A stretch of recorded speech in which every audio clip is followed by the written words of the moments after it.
Chapter 1, the hidden layers of the mind. मनुष्य का मन शायद ब्रह्मांड का सबसे रहस्यमय क्रिएशन।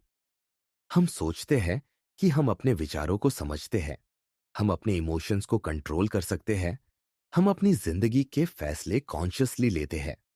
लेकिन डार्क साइकोलॉजी एक कड़वा सच सामने रखती है। हम कभी भी अपने माइंड को पूरी तरह नहीं जानते। हमारा माइंड लेयर्स में बटा हुआ है। ये लेयर्स किसी बिल्डिंग की मंजिलों की तरह नहीं है, बल्कि इनविजिबल डायमेंशंस की तरह है। हम सरफेस पर सिर्फ कॉन्शियस माइंड को महसूस करते हैं, लेकिन इसके नीचे छुपा है सबकॉन्शियस माइंड, और सबसे गहराई में है अनकॉन्शियस माइंड। हर लेयर एक अलग वर्ल्ड है, और हर लेयर हमारी जिंदगी पर अपनी इनविजिबल अथॉरिटी रखती है। Conscious mind, the illusion of control. सबसे ऊपर है कॉन्शियस माइंड। यही वो हिस्सा है जहां आप ये स्क्रिप्ट पढ़ रहे हैं, सोच रहे हैं, सवाल कर रहे हैं। ये अवेयरनेस का हिस्सा है। Logical reasoning, decision making, planning. Conscious mind हमेशा खुद को रूलर समझता है, लेकिन हकीकत यह है कि इसकी ताकत बहुत सीमित है। कल्पना कीजिए, आपका कॉन्शियस माइंड एक छोटे से राजा की तरह है, जो अपने आप को देश का मालिक मानता है। लेकिन इस राजा के नीचे दो विशाल शक्तिशाली साम्राज्य है, सबकॉन्शियस और अनकॉन्शियस। ये दोनों मिलकर असली डिसीजंस लेते हैं, और राजा को सिर्फ इल्यूजन देते हैं कि उसने सब कंट्रोल किया है। कभी आपने नोटिस किया है कि आप कोई काम कॉन्शियसली करने का निश्चय करते हैं, लेकिन फिर भी फेल हो जाते हैं। एग्जाम्पल, आप डिसाइड करते हैं कि आप कल से स्मोकिंग छोड़ देंगे या रोज सुबह जल्दी उठेंगे, लेकिन जब सुबह होती है, आपका कॉन्शियस डिसीजन पावरलेस हो जाता है, और आप फिर वही हैबिट रिपीट करते हैं। क्यों? क्योंकि असली कंट्रोल सबकॉन्शियस पैटर्न्स और अनकॉन्शियस ड्राइव्स के पास है। Subconscious mind, the silent master. Subconscious mind हमारी आदतों, इमोशंस और ऑटोमेटिक बिहेवियर्स का वेयरहाउस है। साइकोलॉजिस्ट्स कहते हैं कि हमारे 90-95% बिहेवियर्स सबकॉन्शियस लेवल से आते हैं। इसका मतलब है कि हम अपनी जिंदगी का सिर्फ 5% कॉन्शियसली कंट्रोल करते हैं। सबकॉन्शियस माइंड प्रोग्रामिंग से चलता है। आपके चाइल्डहुड एक्सपीरियंसेस, रिपीटेड हैबिट्स और सोसाइटी से सीखे हुए पैटर्न्स इसमें स्टोरेज बन जाते हैं। यही रीजन है कि बचपन का ट्रॉमा या छोटी सी इंसल्ट भी जीवन भर के बिहेवियर को शेप कर देती है। सबकॉन्शियस ट्रिगर्स बहुत सटल होते हैं। एग्जाम्पल, अगर किसी बच्चे को बचपन में बार बार कहा जाए कि वो काबिल नहीं है, तो उसका सबकॉन्शियस उस बिलीफ को अपनी रियलिटी बना लेता है। बड़ा होकर वो कॉन्शियसली खुद को मोटिवेट कर सकता है, लेकिन अंदर गहराई में उसका सबकॉन्शियस उसे बार बार सबोटाज करेगा। डार्क साइकोलॉजी इसी सबकॉन्शियस प्रोग्रामिंग का इस्तेमाल मैनिपुलेशन के लिए करती है। लोग आपकी कॉन्शियस माइंड को नहीं, बल्कि आपके सबकॉन्शियस को टारगेट करते हैं। Advertisements, political speeches, even relationships, सब सबकॉन्शियस ट्रिगर्स के जरिए कंट्रोल होते हैं। Unconscious mind, the forbidden territory. सबसे गहरी परत है अनकॉन्शियस माइंड। ये वो अंधेरा जंगल है जहां सप्रेस्ड डिजायर्स, रिप्रेस्ड मेमोरीज और शैडो सेल्फ रहते हैं। फ्रॉइड ने अनकॉन्शियस को एक ऐसी जगह बताया जहां हमारी सेक्सुअल ड्राइव्स, एग्रेशन, फियर्स और फॉरबिडन विशेस छुपे रहते हैं। युंग ने इसे और आगे बढ़ाया और कहा कि हर इंसान के अंदर एक शैडो सेल्फ होता है, वो हिस्सा जिसे इंसान कॉन्शियसली एक्सेप्ट नहीं करता। शैडो सेल्फ डेंजरस है क्योंकि ये कॉन्शियस माइंड को बाईपास करके अचानक कंट्रोल ले सकता है। यही रीजन है कि कोई शांत इंसान अचानक वायलेंट हो जाता है, या कोई रिलीजियस व्यक्ति गुप्त रूप से सबसे आय मोरल काम करता है। अनकॉन्शियस माइंड की सबसे बड़ी ताकत है कि इंसान इसे पहचान नहीं पाता। ये dreams, slips of tongue, Freudian slip और अचानक आने वाली इंपल्सेस में खुद को रिवील करता है। आप कॉन्शियसली सोचते हैं कि आप मास्टर हैं, लेकिन आपकी डार्केस्ट डिजायर्स आपको अनसीन स्ट्रिंग से कंट्रोल करती है। क्यों इंसान खुद को पूरी तरह नहीं समझ पाता? क्योंकि सेल्फ अवेयरनेस सिर्फ कॉन्शियस सरफेस पर पॉसिबल है। इंसान अपने माइंड की गहराई में झांकने से डरता है। जो चीजें वो देखना नहीं चाहता, वो सब सबकॉन्शियस और अनकॉन्शियस लेयर्स में दबी रहती है। यही रीजन है कि मेडिटेशन, साइको एनालिसिस या डीप सेल्फ रिफ्लेक्शन करने वाले लोग अक्सर अपने अंदर डीमन से टकराते हैं। Dark impulses, jealousy, greed, lust, rage सब अनकॉन्शियस में एग्जिस्ट करते हैं। और पैराडॉक्स ये है कि इन्हीं इम्पल्सेस को डिनाई करना उन्हें और पावरफुल बना देता है। Hidden motives behind human actions. इंसान जो करता है उसका कारण वो खुद भी नहीं समझ पाता। कॉन्शियसली हम कहते हैं, मैंने ये इसलिए किया क्योंकि ये लॉजिकल था। लेकिन सच ये है कि हर डिसीजन के पीछे हिडन मोटिव्स होते हैं। कोई इंसान वेल्थ के पीछे भागता है, लेकिन असली मोटिव होता है चाइल्डहुड इनसिक्योरिटी को कवर करना। कोई सोशल वैलिडेशन चाहता है क्योंकि उसके अनकॉन्शियस में रिजेक्शन का डर है। कोई प्यार की तलाश में है क्योंकि उसके सबकॉन्शियस में अबैंडनमेंट ट्रॉमा दफन है। हमारे एक्शंस अक्सर उन वुंड्स को हील करने की कोशिश होते हैं जिन्हें हमने कॉन्शियसली एक्सेप्ट भी नहीं किया। Frame control, the real battlefield. Dark psychology का सबसे बड़ा वेपन है फ्रेम कंट्रोल। फ्रेम का मतलब है परसेप्शन का स्ट्रक्चर। जो भी फ्रेम होल्ड करता है वही रियलिटी डिफाइन करता है। लेकिन ट्विस्ट ये है कि फ्रेम सबकॉन्शियस ट्रिगर से कंट्रोल होते हैं। एग्जाम्पल, अगर कोई व्यक्ति आपको सटली गिल्ट फील करवा दे, तो आपका सबकॉन्शियस उसके फ्रेम में आ जाएगा और आप डिफेंसिव बिहेवियर दिखाने लगेंगे। अगर कोई डोमिनेंट बॉडी लैंग्वेज और काल्म वॉइस टोन में बात करता है, तो आपका सबकॉन्शियस उसे लीडर मान लेगा। फ्रेम कंट्रोल कॉन्शियस डिबेट से नहीं, सबकॉन्शियस और अनकॉन्शियस ट्रिगर से अचीव किया जाता है। यही रीजन है कि मैनिपुलेटिव लोग हमेशा विनिंग पोजीशन पर रहते हैं और अनअवेयर लोग हमेशा विक्टिम बनते हैं। शैडो सेल्फ का इंट्रो। शैडो सेल्फ वो हिस्सा है जिसे हम हाइड करना चाहते हैं। सोसाइटी ने हमें सिखाया कि गुस्सा बुरा है, लस्ट गलत है, ईगो मत रखो। लेकिन ये सब इंपल्सेस खत्म नहीं होते, बल्कि अनकॉन्शियस में दब जाते हैं। वहीं से वो हमारे बिहेवियर को सीक्रेटली कंट्रोल करते हैं। डार्क साइकोलॉजी कहती है कि शैडो सेल्फ को एक्सेप्ट करना जरूरी है, वरना ये आपको सीक्रेटली कंट्रोल करता रहेगा। अगर आप अपने डार्क इंपल्सेस को पहचानते हैं, तो आप उन्हें कॉन्शियसली चैनल कर सकते हैं। लेकिन अगर आप उन्हें सप्रेस करते हैं, तो वो आपके अनकॉन्शियस से आपके एक्शंस को सैबोटाज करेंगे। निष्कर्ष, माइंड लेयर सिर्फ साइकोलॉजी का थ्योरी नहीं है, ये हमारी जिंदगी के हर पल को शेप करते हैं। कॉन्शियस माइंड हमें इल्यूजन देता है कि हम कंट्रोल में हैं। सबकॉन्शियस माइंड हमारी हैबिट्स, बिलीफ्स और इमोशनल रिएक्शंस को डिक्टेट करता है। और अनकॉन्शियस माइंड हमारी डार्केस्ट डिजायर्स और शैडो सेल्फ का घर है। जो इंसान इन लेयर्स को समझ लेता है, वो अपने ऊपर कंट्रोल पाना शुरू कर देता है। लेकिन जो नहीं समझता, वो सिर्फ एक पपेट बन जाता है, अपने सबकॉन्शियस ट्रिगर्स और दूसरों की फ्रेम कंट्रोल स्ट्रेटजीज का शिकार। डार्क साइकोलॉजी का पहला लेसन यही है, तुम अपने माइंड को नहीं जानते, तो कोई और तुम्हारे माइंड को यूज करेगा। Chapter 2, cognitive biases that control you.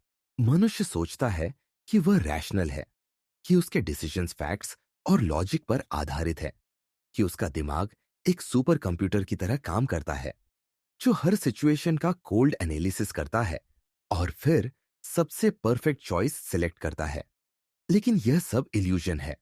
Dark psychology हमें बताती है कि इंसान का माइंड एक इम्परफेक्ट मशीन है जो लगातार शॉर्टकट्स, डिस्टॉर्शंस और हिडन ट्रैप्स से ऑपरेट करता है। इन्हें कहते हैं कॉग्निटिव बायसेस। कॉग्निटिव बायस वो सिस्टमेटिक एरर्स है जो हमारे परसेप्शन, मेमोरी और जजमेंट को मैनिपुलेट करते हैं। ये एरर्स रैंडम नहीं होते, बल्कि प्रेडिक्टेबल पैटर्न्स है। बायसेस हमें कभी खुद से झूठ बुलवाते हैं, कभी हमें दूसरों की पपेट बना देते हैं। असल में कॉग्निटिव बायसेस वो इनविजिबल चेन्स है जिनसे इंसान अपनी पूरी जिंदगी बांध कर जीता है। इस चैप्टर में हम गहराई से एक्सप्लोर करेंगे चार सबसे खतरनाक बायसेस को: कॉन्फर्मेशन बायस और सिलेक्टिव अटेंशन, अथॉरिटी बायस और ब्लाइंड ओबीडियंस, अवेलेबिलिटी ह्यूरिस्टिक और फॉल्स मेमोरीज, और आखिर में कैसे ये बायसेस हर डिसीजन को मैनिपुलेट करते हैं। कॉन्फर्मेशन बायस और selective attention, the prison of belief. Conformation बायस का मतलब है इंसान वही इंफॉर्मेशन एक्सेप्ट करता है जो उसके पहले से बने बिलीफ को कंफर्म करे, और जो कॉन्ट्रडिक्ट करे उसे रिजेक्ट कर देता है। यानी अगर आपने मान लिया कि दुनिया अनफेयर है, तो आपका दिमाग हर एग्जाम्पल, हर इवेंट उसी नजरिए से देखेगा। जो चीजें आपकी बिलीफ के अगेंस्ट होंगी वो आपके अटेंशन से गायब हो जाएंगी। इसी को कहते हैं सिलेक्टिव अटेंशन। आपका दिमाग फिल्टर बनाता है। हर दिन लाखों सिग्नल्स आते हैं, साउंड्स, विजुअल्स, वर्ड्स, सिचुएशंस, लेकिन आपका कॉन्शियस माइंड उनमें से सिर्फ उन चीजों को नोटिस करता है जो आपकी एग्जिस्टिंग बिलीफ्स को फीड करें। बाकी सिग्नल्स सीधे इग्नोर हो जाते हैं। डार्क साइकोलॉजी का सबसे डरावना पहलू यही है कि हम रियलिटी नहीं देखते, हम सिर्फ अपनी बिलीफ सिस्टम का डिस्टॉर्टेड वर्जन देखते हैं। यही रीजन है कि दो लोग एक ही सिचुएशन को पूरी तरह अलग नजर से इंटरप्रेट कर सकते हैं। मैनिपुलेटर्स इस बायस का फायदा उठाते हैं। एग्जाम्पल, एक कल्ट लीडर अपने फॉलोअर्स से कहेगा, देखो, दुनिया हमें रोकने की कोशिश कर रही है क्योंकि हम ट्रूथ जानते हैं। अब जब भी कोई आउटसाइडर उन्हें क्रिटिसाइज करेगा, फॉलोवर का कॉन्फर्मेशन बायस उसे प्रूफ मान लेगा कि लीडर सच बोल रहा है। सोशल मीडिया एल्गोरिदम्स भी इसी बायस पर खेलते हैं। अगर आपने एक बार कॉन्स्पिरेसी थियरी वीडियो देखा, तो आपको उसी तरह के और वीडियोस रिकमेंड होंगे। आपका बिलीफ मजबूत होता जाएगा और आप ऑल्टरनेटिव पर्सपेक्टिव्स को सिलेक्टिवली इग्नोर करेंगे। धीरे धीरे आपका पूरा परसेप्शन हाईजैक हो जाएगा। अथॉरिटी बायस और blind obedience, the illusion of power. Authority बायस इंसान की सबसे खतरनाक कमजोरी है। जब कोई फिगर अथॉरिटी पोजीशन में होता है, डॉक्टर, टीचर, बॉस, पॉलिटिशियन, तो लोग उसके वर्ड्स को बिना क्वेश्चन किए सच मान लेते हैं। साइकोलॉजी का सबसे फेमस एक्सपेरिमेंट है मिलग्रम ओबीडियंस स्टडी।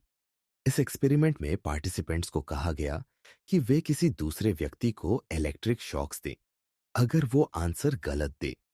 शॉक मशीन पर वोल्टेज लेवल बढ़ते बढ़ते लीथल तक पहुंच जाता था। शॉक पाने वाला व्यक्ति चीखता, रोता, यहां तक कि बेगिंग करता। लेकिन participants authority figure, lab coat पहने एक्सपेरिमेंटर के कहने पर शॉक्स देते रहे। 65% पार्टिसिपेंट्स ने लीथल लेवल तक शॉक दिया। इससे साबित हुआ कि इंसान ब्लाइंड ओबीडियंस में कैपेबल है। अथॉरिटी बायस हमें सोचने नहीं देता, हमें मॉरल कंपास से डिस्कनेक्ट कर देता है। हम ये मान लेते हैं अगर अथॉरिटी कह रही है तो ये सही होगा। हिस्ट्री इसी बायस से भरी है। डिक्टेटर्स ने लाखों लोगों को सिर्फ इसीलिए कंट्रोल किया क्योंकि मैसेस ने अथॉरिटी बायस को कभी चैलेंज नहीं किया। कॉर्पोरेट वर्ल्ड में भी यही होता है। जब कोई सीईओ या मैनेजर इंस्ट्रक्शन देता है, लोग उसके आदेश को लॉजिक या एथिक्स से ज्यादा महत्व देते हैं। डार्क साइकोलॉजी ये सिखाती है कि अथॉरिटी बायस इंसान की सबसे प्रिडिक्टेबल वीकनेस है। जो व्यक्ति अथॉरिटी के फ्रेम में आ जाता है, वो अपनी इंडिविजुअलिटी खो देता है। वो सिर्फ पपेट बन जाता है, और पपेट कभी अपनी स्ट्रिंग्स नहीं देखता। अवेलेबिलिटी, ह्यूरिस्टिक और false memories, the fragile nature of memory. Availability heuristic एक मेंटल शॉर्टकट है। इसका मतलब है कि इंसान किसी चीज की प्रोबेबिलिटी या इंपॉर्टेंस को उसी बेसिस पर जज करता है कि उसका एग्जाम्पल उसके दिमाग में कितनी आसानी से रिकॉल होता है। एग्जाम्पल, अगर आपने पिछले हफ्ते एक प्लेन क्रैश की न्यूज देखी, तो आपको लगेगा एयर ट्रैवल डेंजरस है। जबकि स्टैटिस्टिकली प्लेन क्रैश रेयर है। लेकिन आपका दिमाग उस विविड मेमोरी को अवेलेबिलिटी ह्यूरिस्टिक की वजह से डिस्प्रोपोर्शनेटली वेट देगा। इसी से जुड़ा है फॉल्स मेमोरीज। इंसान का दिमाग रिकॉर्डिंग मशीन नहीं है। मेमोरी हर बार रिकॉल करने पर थोड़ी बदलती है। सजेशन, इमोशनल स्टेट और कॉन्टेक्स्ट मेमोरी को डिस्टॉर्ट कर देते हैं। साइकोलॉजिस्ट्स ने एक्सपेरिमेंट्स में साबित किया कि लोग ऐसे इवेंट्स को भी याद करने लगते हैं जो कभी हुए ही नहीं। इमेजिन कीजिए, अगर मेमोरी इतनी फ्रैजाइल है तो इंसान अपनी जिंदगी की ट्रूथ किस आधार पर जी रहा है? डार्क साइकोलॉजी यही स्ट्राइक करती है। अगर किसी व्यक्ति को बार बार सटल सजेशन दिया जाए तो वो इवेंचुअली उसे मेमोरी में इंटीग्रेट कर लेगा। यही रीजन है कि प्रोपेगेंडा और रिपीटेड लाइज लोगों के लिए रियलिटी बन जाते हैं। अवेलेबिलिटी ह्यूरिस्टिक और फॉल्स मेमोरीज का कंबाइंड इफेक्ट ये है कि हम दुनिया को फैक्ट से नहीं, डिस्टॉर्टेड रिकलेक्शंस और इजी टू रिकॉल एग्जाम्पल से परसीव करते हैं। कैसे बायसेस डिसीजंस को मैनिपुलेट करते हैं?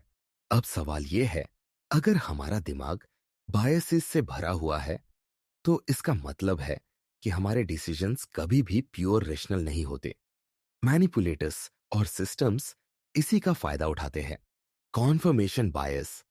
पॉलिटिकल कैंपेन्स ऐसे मैसेजेस देते हैं जो एग्जिस्टिंग बिलीफ्स को कंफर्म करे। वोटर्स खुद को स्मार्ट डिसीजन मेकर मानते हैं, लेकिन असल में वो सिर्फ अपने बायसीज को सेटिस्फाई कर रहे होते हैं। अथॉरिटी बायस। एडवर्टाइजर्स किसी प्रोडक्ट को प्रमोट करने के लिए डॉक्टर रिकमेंडेड या सेलिब्रिटी एंडोर्स टैग लगा देते हैं। लोग लॉजिक से नहीं, अथॉरिटी से इन्फ्लुएंस होते हैं। Availability heuristic. News channels rare crimes को बार बार दिखाते हैं, जिससे सोसाइटी को लगता है कि वो क्राइम एपिडेमिक है। फियर बढ़ता है और फिर पॉलिटिकल एजेंडा आसानी से पुश हो जाता है। False memories. रिलेशनशिप्स में भी ये बायस काम करता है। अगर कोई पार्टनर बार बार सटली सजेस्ट करे कि तुमने ये गलती की थी, इवेंचुअली दूसरा व्यक्ति बिलीव करने लगेगा कि उसने सचमुच गलती की थी। बायसेस इंसान को ट्रैप में डालते हैं क्योंकि उसे लगता है कि उसका डिसीजन उसका खुद का है। लेकिन सच ये है कि उसका सबकॉन्शियस पहले से ही बायस्ड पाथ पर सेट हो चुका होता है।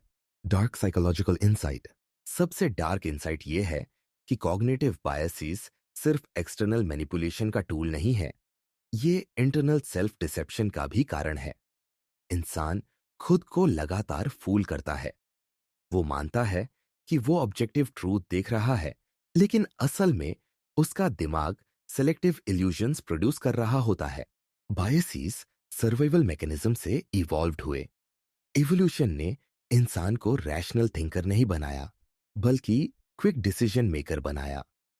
बायसेस ने एंशिएंट टाइम्स में हेल्प किया, लेकिन मॉडर्न सोसाइटी में ये हमारे अगेंस्ट काम करने लगे हैं।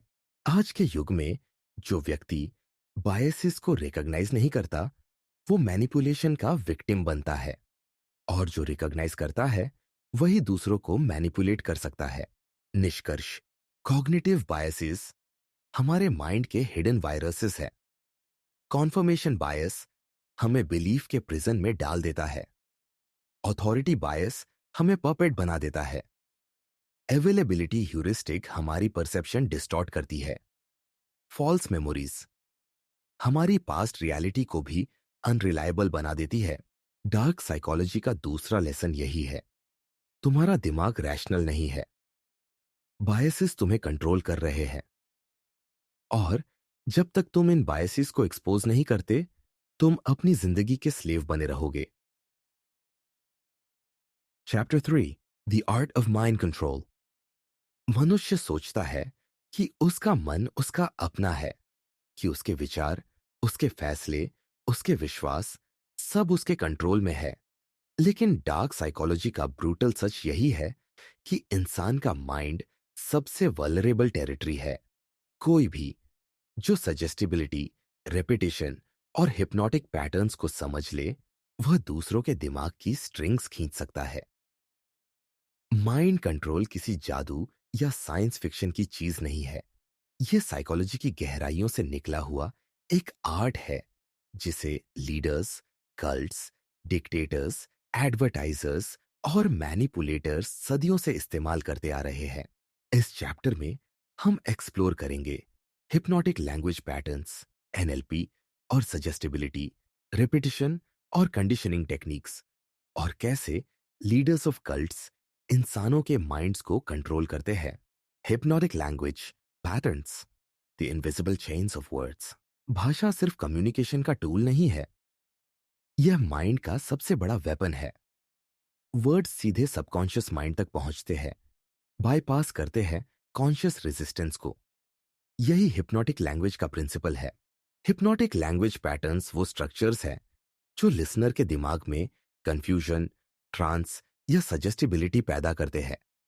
Example, embedded commands. जब कोई कहता है, जब तुम इस बात पर सोचोगे तुम खुद को और गहराई से रिलैक्स होता महसूस करोगे। सुनने वाले को लगता है कि यह सिर्फ सेंटेंस है, लेकिन असल में उसमें एक हिडन कमांड है, रिलैक्स हो जाओ। एरिक्सोनियन हिप्नोसिस का प्रिंसिपल है इनडायरेक्ट सजेशन। सीधा ऑर्डर मत दो, बल्कि सटल सजेशन दो। जैसे कोई लीडर क्राउड से कहे, कुछ लोग यहां बैठकर ये सोच रहे होंगे कि हम सब मिलकर क्या क्या अचीव कर सकते हैं। अब लिसनर सोचने लगता है, हां, मैं भी सोच रहा हूं। सजेशन ने उसकी रियलिटी हाईजैक कर ली। हिप्नोटिक पैटर्न्स कंफ्यूजन और ओवरलोड से भी काम करते हैं। जब माइंड पर बहुत सारी कॉन्ट्राडिक्टरी जानकारी डाल दी जाती है, कॉन्शियस माइंड फ्रीज हो जाता है। उसी फ्रीज मोमेंट में जो भी सजेशन दी जाती है, सबकॉन्शियस उसे एक्सेप्ट कर लेता है। कल्ट लीडर्स स्पीचेस में यही करते हैं। भारी भरकम फिलोसॉफिकल स्टेटमेंट्स, पैराडॉक्सिकल बातें और फिर एक हिडन कमांड, एनएलपी और suggestibility, programming the human brain. NLP, neuro linguistic programming, mind control की सबसे कंट्रोवर्शियल टेक्निक्स में से एक है। इसका कोर प्रिंसिपल यह है कि लैंग्वेज पैटर्न्स और सेंसरी ट्रिगर्स के जरिए इंसान के थॉट प्रोसेस को रीप्रोग्राम किया जा सकता है। एनएलपी प्रैक्टिशनर्स कहते हैं कि हर व्यक्ति का माइंड सेंसरी रिप्रेजेंटेशनल सिस्टम से काम करता है, विजुअल, ऑडिटरी, किनेस्थेटिक। अगर आप किसी की भाषा का पैटर्न मैच करते हैं, तो आप उसके सबकॉन्शियस के साथ इंस्टेंट रपोर बना लेते हैं। एग्जाम्पल, अगर कोई कहे, मुझे ये क्लियर दिखाई दे रहा है, तो आप जवाब दें, हां, मैं भी देख सकता हूं। आपने उसका विजुअल फ्रेम अडॉप्ट कर लिया। धीरे धीरे उसकी सजेस्टिबिलिटी आपके कंट्रोल में आ जाएगी। सजेस्टिबिलिटी का मतलब है किसी इंसान का सबकॉन्शियस कितना ओपन है एक्सटर्नल इन्फ्लुएंस के लिए। हाई सजेस्टिबल लोग आसानी से हिप्नोसिस में चले जाते हैं, आसानी से ग्रुप थिंक अडॉप्ट कर लेते हैं। लो सजेस्टिबल लोग रेजिस्टेंस दिखाते हैं। कल्ट्स और लीडर्स सबसे पहले सजेस्टिबल लोगों को टारगेट करते हैं और फिर उन्हें रोल मॉडल बनाकर बाकी ग्रुप को इन्फ्लुएंस करते हैं। एनएलपी में एंकरिंग टेक्निक सबसे ज्यादा पावरफुल है। इसका मतलब है किसी इमोशनल स्टेट को एक ट्रिगर से लिंक करना। एग्जाम्पल, अगर लीडर स्पीच के दौरान बार बार हाथ उठाकर विक्ट्री कहे और क्राउड हर बार चीयर करे, तो इवेंचुअली क्राउड सिर्फ हाथ उठाने की जेस्चर से एक्साइटेड हो जाएगा। ये प्योर कंडीशनिंग है, लेकिन एनएलपी इसे प्रिसाइज तरीके से अप्लाई करता है। रिपीटिशन और conditioning techniques, the factory of belief. Mind control का सबसे फंडामेंटल प्रिंसिपल है रिपीटिशन। जो बात बार बार दोहराई जाती है, वो इवेंचुअली सबकॉन्शियस में ट्रूथ बन जाती है। एडोल्फ हिटलर ने अपनी बुक माइन काम्फ में लिखा था, make the lie big, keep it simple, keep saying it, and eventually they will believe it. Conditioning की शुरुआत पावलोव के एक्सपेरिमेंट से हुई थी। उसने डॉग्स को बेल सुनने पर सेलाइवेट करना सिखा दिया, क्योंकि हर बार बेल के बाद फूड आता था। इसी तरह ह्यूमंस को भी कंडीशन किया जा सकता है। क्लासिकल कंडीशनिंग, स्टिमुलस को रिस्पॉन्स से जोड़ दो। एग्जाम्पल, किसी प्रोडक्ट को बार बार अट्रैक्टिव मॉडल या हैप्पी म्यूजिक के साथ दिखाओ। इवेंचुअली प्रोडक्ट स्टारगेट हैप्पीनेस बन जाएगा। ऑपरेंट कंडीशनिंग, रिवॉर्ड और पनिशमेंट के जरिए बिहेवियर शेप करो। कल्ट्स यही करते हैं। अगर आप ग्रुप रूल्स फॉलो करते हैं, तो आपको लव, बिलोंगिंगनेस और चोजन वन होने का रिवॉर्ड मिलता है। अगर आप डाउट दिखाते हैं तो आइसोलेशन और गिल्ट मिलता है। रिपीटिशन के साथ साथ इमोशन प्लस रिपीटिशन का कॉम्बो और भी खतरनाक है। अगर कोई स्टेटमेंट बार बार इमोशनल इंटेंसिटी के साथ कही जाए तो उसका असर सीधे सबकॉन्शियस पर होता है। प्रोपेगेंडा इसी प्रिंसिपल पर चलता है। लीडर्स और कल्ट्स कैसे कंट्रोल करते हैं माइंड्स? अब सवाल है, ये टेक्निक्स प्रैक्टिकली कैसे अप्लाई होती है? आंसर है लीडर्स और कल्ट्स का psychology mastery. Step one, isolation. सबसे पहले फॉलोअर को एक्सटर्नल रियलिटी से डिस्कनेक्ट किया जाता है। फैमिली, फ्रेंड्स, ऑल्टरनेट ओपिनियन से दूर कर दिया जाता है। अब उसकी सिलेक्टिव अटेंशन सिर्फ कल्ट के मैसेज पर फोकस करेगी। Step two, repetition and rituals. Daily chants, prayers, slogans, speeches, ये सब रेपिटिशन है। जितना ज्यादा रेपिटिशन उतना ज्यादा कंडीशनिंग। कल्ट लीडर की आवाज फॉलोवर के सबकॉन्शियस में अथॉरिटी बन जाती है। Step three, hypnotic language. Leaders paradoxical rhythmic language use करते हैं। Example, freedom is slavery, obedience is liberation, sacrifice is power. सुनने वाले को ये पैराडॉक्स कंफ्यूज करता है। कॉन्शियस माइंड फ्रीज होता है और अनकॉन्शियस सजेशन अब्सॉर्ब कर लेता है। Step four, frame control. Leader हमेशा अपने फ्रेम को डोमिनेंट रखता है। अगर कोई सवाल पूछे तो वो सवाल को रिफ्रेम करके वापस कंट्रोल कर लेता है। एग्जाम्पल, अगर कोई डाउट करे क्या ये सच है, तो लीडर कहेगा सवाल पूछना अच्छा है क्योंकि सवाल पूछने वाले ही सच के करीब आते हैं और यही रीजन है कि तुम यहां हो। डाउट इंस्टेंटली कन्वर्ट हो गया फेथ में। Step five, reward and punishment. जो फॉलोअर ब्लाइंडली ओबे करे उसे प्रेज और बिलोंगिंगनेस दिया जाता है। जो रेजिस्ट करे उसे गिल्ट, फियर और रिजेक्शन का टेस्ट मिलता है। धीरे धीरे फॉलोअर का नर्वस सिस्टम कंडीशन हो जाता है।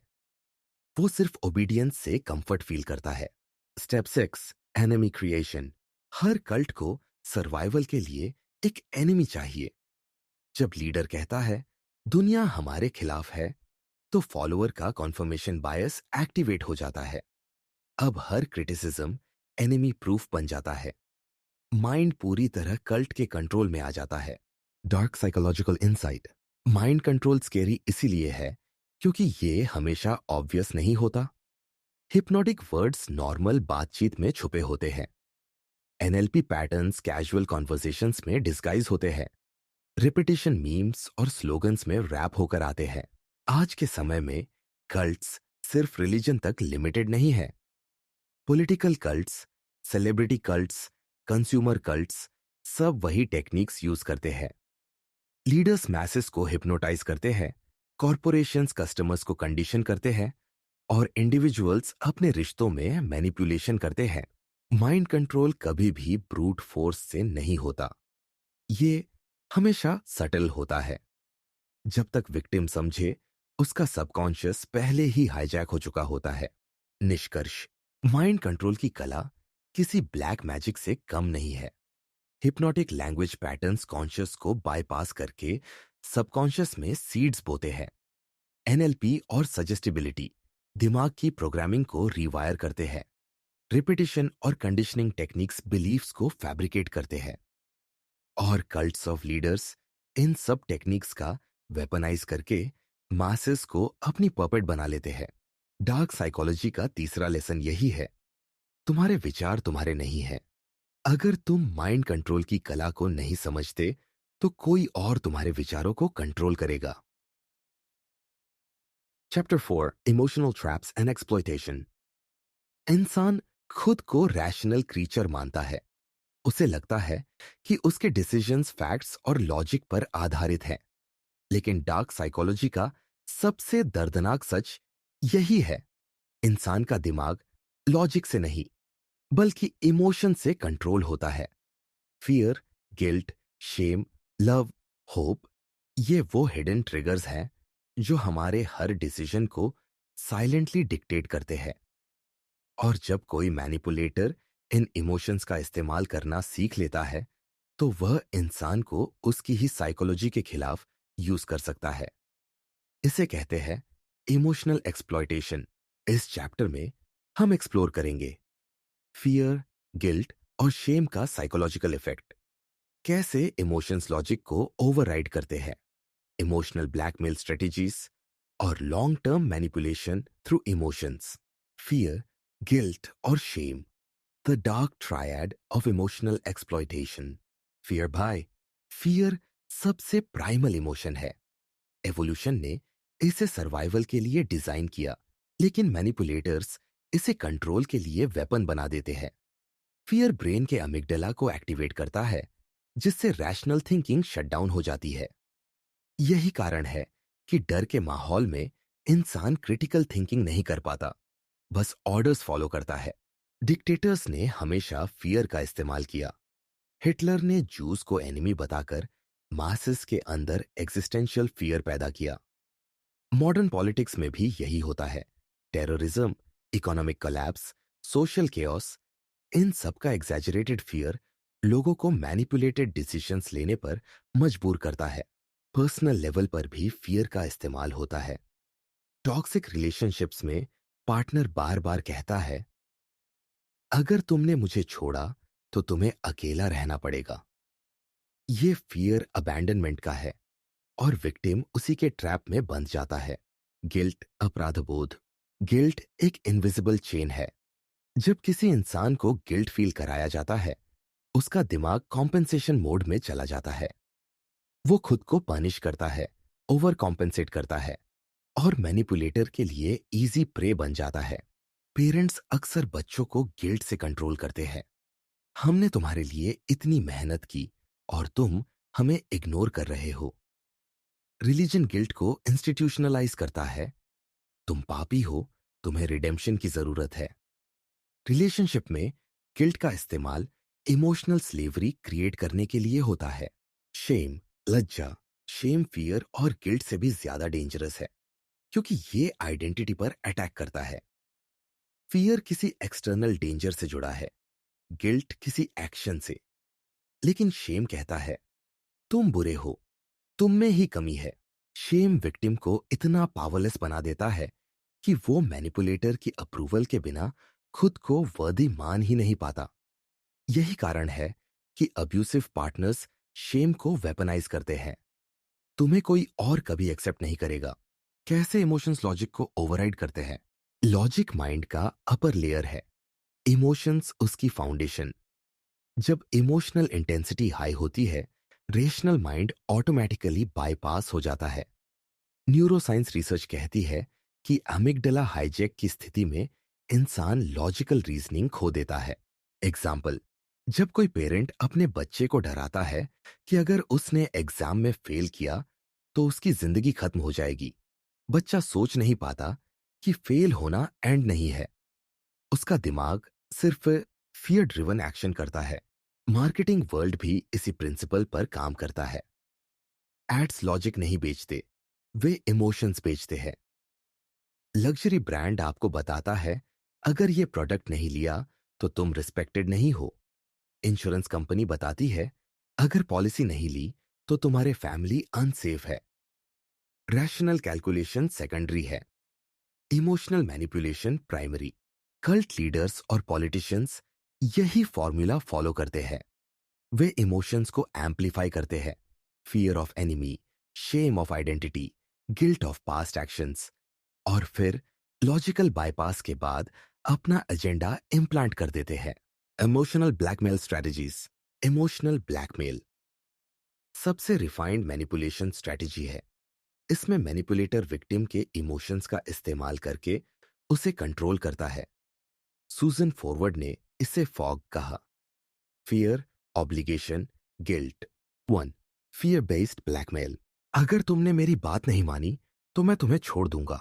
विक्टिम फियर ऑफ लॉस में सरेंडर कर देता है। 2. Obligation based blackmail. मैंने तुम्हारे लिए इतना सेक्रीफाइस किया, अब तुम्हें मेरी बात माननी ही पड़ेगी। विक्टिम ड्यूटी बाउंड महसूस करता है। 3. Guilt based blackmail. अगर तुम सच में मुझसे प्यार करते हो तो ये प्रूव करो। विक्टिम गिल्ट में आकर अपना बाउंड्री छोड़ देता है। ब्लैकमेल का सबसे खतरनाक पहलू यह है कि विक्टिम को लगता है कि वो खुद वॉलंटरीली कॉम्प्रोमाइज कर रहा है, जबकि सच ये है कि उसका डिसीजन उसके इमोशंस के अगेंस्ट हाईजैक हो चुका है। Long term manipulation through emotions. Short term manipulation किसी को टेम्पोरेरीली कंट्रोल कर सकती है, लेकिन emotional exploitation long term slavery create करती है। Step 1, emotional hook. मैनिपुलेटर पहले एक इमोशनल नीड टारगेट करता है, लव, बिलोंगिंगनेस, अप्रूवल। विक्टिम को पहले कंफर्ट मिलता है। Step 2, emotional dependency. धीरे धीरे विक्टिम उस मैनिपुलेटर पर इमोशनल सर्वाइवल के लिए डिपेंडेंट हो जाता है। अब उसकी सेल्फ वर्थ एक्सटर्नल वैलिडेशन पर टिकी होती है। Step 3, emotional pain reward cycle. Manipulator कभी रिवॉर्ड देता है, प्रेज, लव, अटेंशन, कभी पनिशमेंट, रिजेक्शन, साइलेंस, एंगर। ये साइकिल विक्टिम को एडिक्टिव बना देता है, जैसे गैम्बलर स्लॉट मशीन के अनप्रिडिक्टेबल रिवॉर्ड पर एडिक्टेड होता है। Step 4, identity restructuring. Eventually victim अपनी आइडेंटिटी लूज कर देता है। वो खुद को मैनिपुलेटर की नजरों से डिफाइन करता है। लॉन्ग टर्म इमोशनल एक्सप्लॉयटेशन का यही अल्टीमेट गोल है, सेल्फ का complete dissolution. Dark psychological insight. Emotional exploitation इतना डेंजरस इसलिए है क्योंकि ये इनविजिबल है। विक्टिम को लगता है कि उसके इमोशंस ऑथेंटिक हैं, लेकिन असल में वे एक्सटर्नली मैन्युफैक्चर्ड होते हैं। फियर, गिल्ट और शेम आर्टिफिशियली क्रिएट किए जाते हैं ताकि विक्टिम परमानेंटली डिपेंडेंट बना रहे। यही रीजन है कि डिक्टेटर्स हमेशा इमोशनल स्पीचेस देते हैं, एडवर्टाइजर्स हमेशा इमोशनल ट्रिगर्स यूज करते हैं, और टॉक्सिक पार्टनर्स हमेशा गिल्ट शेम साइकिल मेंटेन करते हैं। रैशनल आर्ग्यूमेंट्स टेम्पररी होते हैं, लेकिन इमोशंस परमानेंट कंट्रोल क्रिएट करते हैं। निष्कर्ष, इमोशनल ट्रैप्स इंसान के माइंड का सबसे डार्क बैटलफील्ड है। फियर रैशनैलिटी को किल कर देता है, गिल्ट इंसान को स्लेव बना देता है, शेम उसकी आइडेंटिटी को डिस्ट्रॉय कर देता है। इमोशनल ब्लैकमेल स्ट्रेटेजीज विक्टिम को इनविजिबल चेन्स में बांध देती है, और लॉन्ग टर्म इमोशनल एक्सप्लॉयटेशन इंसान की पूरी इंडिविजुअलिटी इरेज कर देती है। डार्क साइकोलॉजी का चौथा लेसन यही है, अगर तुम अपने इमोशंस को नहीं समझते तो कोई और तुम्हारे इमोशंस को वेपन बना देगा। Chapter 5, the psychology of lies and deception. झूठ वो कला जिसने इंसान को इंसान बनाया है। सिविलाइजेशन का हर लेयर, हर रिश्ते की जड़ और हर सत्ता की इमारत डिसेप्शन के इनविजिबल धागों से बंधी हुई है। सच ये है कि इंसान जितना ट्रूथ सीकिंग एनिमल है, उतना ही लाइव प्रोड्यूसिंग क्रीचर भी। हम सब सोचते हैं कि हम झूठ पहचान सकते हैं, पर साइकोलॉजी हमें बताती है कि डिसेप्शन इतनी गहरी साइकोलॉजिकल जड़ों से ऑपरेट करता है कि सबसे बुद्धिमान दिमाग भी उसके ट्रैप में फंस जाते हैं। इस चैप्टर में हम देखेंगे कि वर्बल और non verbal cues, micro expressions, strategic lying और कॉग्निटिव ट्रैप्स कैसे मिलकर इंसान को मैनिपुलेट करते हैं। और सबसे डार्क फैक्ट, क्यों ह्यूमंस डिजाइंड है लाइस पर विश्वास करने के लिए। कॉन्शियस और सबकॉन्शियस का खेल। जब कोई झूठ बोलता है, उसका conscious mind carefully word select करता है, लेकिन सबकॉन्शियस हमेशा लीक करता है।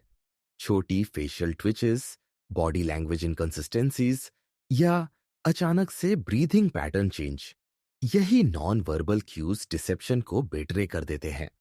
पर आयरनी ये है कि एवरेज ह्यूमन इन सिग्नल्स को रेयरली नोटिस करता है, क्योंकि हमारा ब्रेन ट्रूथ डिफॉल्ट मोड में हार्डवायर्ड है। Part 1, verbal versus non verbal deception cues. Verbal dissipation.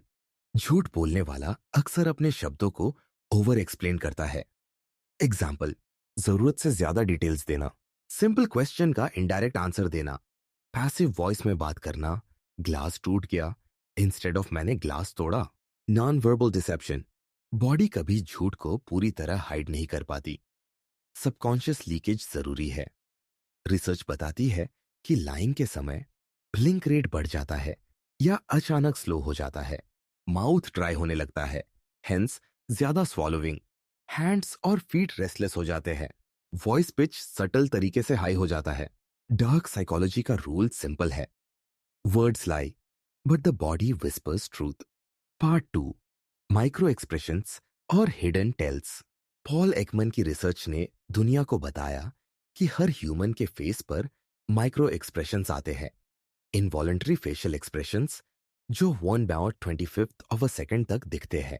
Example, कोई कहे मैं खुश हूं, लेकिन उसके फेस पर 1 सेकेंड के लिए एंगर या फियर फ्लैश हो जाए। कोई बोले मैंने ये काम नहीं किया, लेकिन उसके लिप्स पर क्विक स्मर्क आ जाए। ये माइक्रो एक्सप्रेशंस हमारे अनकॉन्शियस इमोशंस के लीकेज है। प्रॉब्लम ये है कि ये इतने फास्ट होते हैं कि ट्रेन्ड आई के बिना पकड़ना मुश्किल है। यही रीजन है कि एक्सपर्ट इंटरोगेटर्स, ई इंटेलिजेंस ऑफिसर्स और कल्ट लीडर्स इन्हें पढ़ना सीखते हैं। Part 3, strategic lying and omission. हर झूठ डायरेक्ट नहीं होता। डार्क मैनिपुलेटर्स जानते हैं कि सबसे पावरफुल डिसेप्शन है लाई ऑफ ओमिशन। ट्रूथ का एक हिस्सा बताओ और बाकी छुपा दो। एग्जाम्पल, रिलेशनशिप में सिर्फ कन्वीनियंट डिटेल्स बताना, बिजनेस डील में रिस्क फैक्टर्स छुपाना, पॉलिटिक्स में अनकंफर्टेबल फैक्ट्स स्किप करना। इसके अलावा है स्ट्रेटेजिक लाइंग। इसमें लायर अपने वर्ड्स केयरफुली फ्रेम करता है ताकि माइंड कंट्रोल एस्टैब्लिश हो।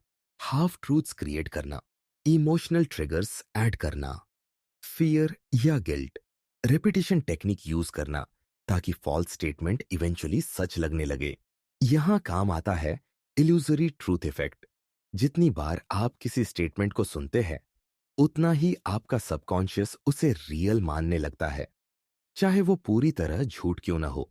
Part 4, why humans fall for deception easily.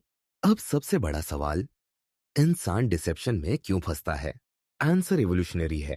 1, truth default theory. हम नेचुरली दूसरों की बातों पर ट्रस्ट करने के लिए वायर्ड है।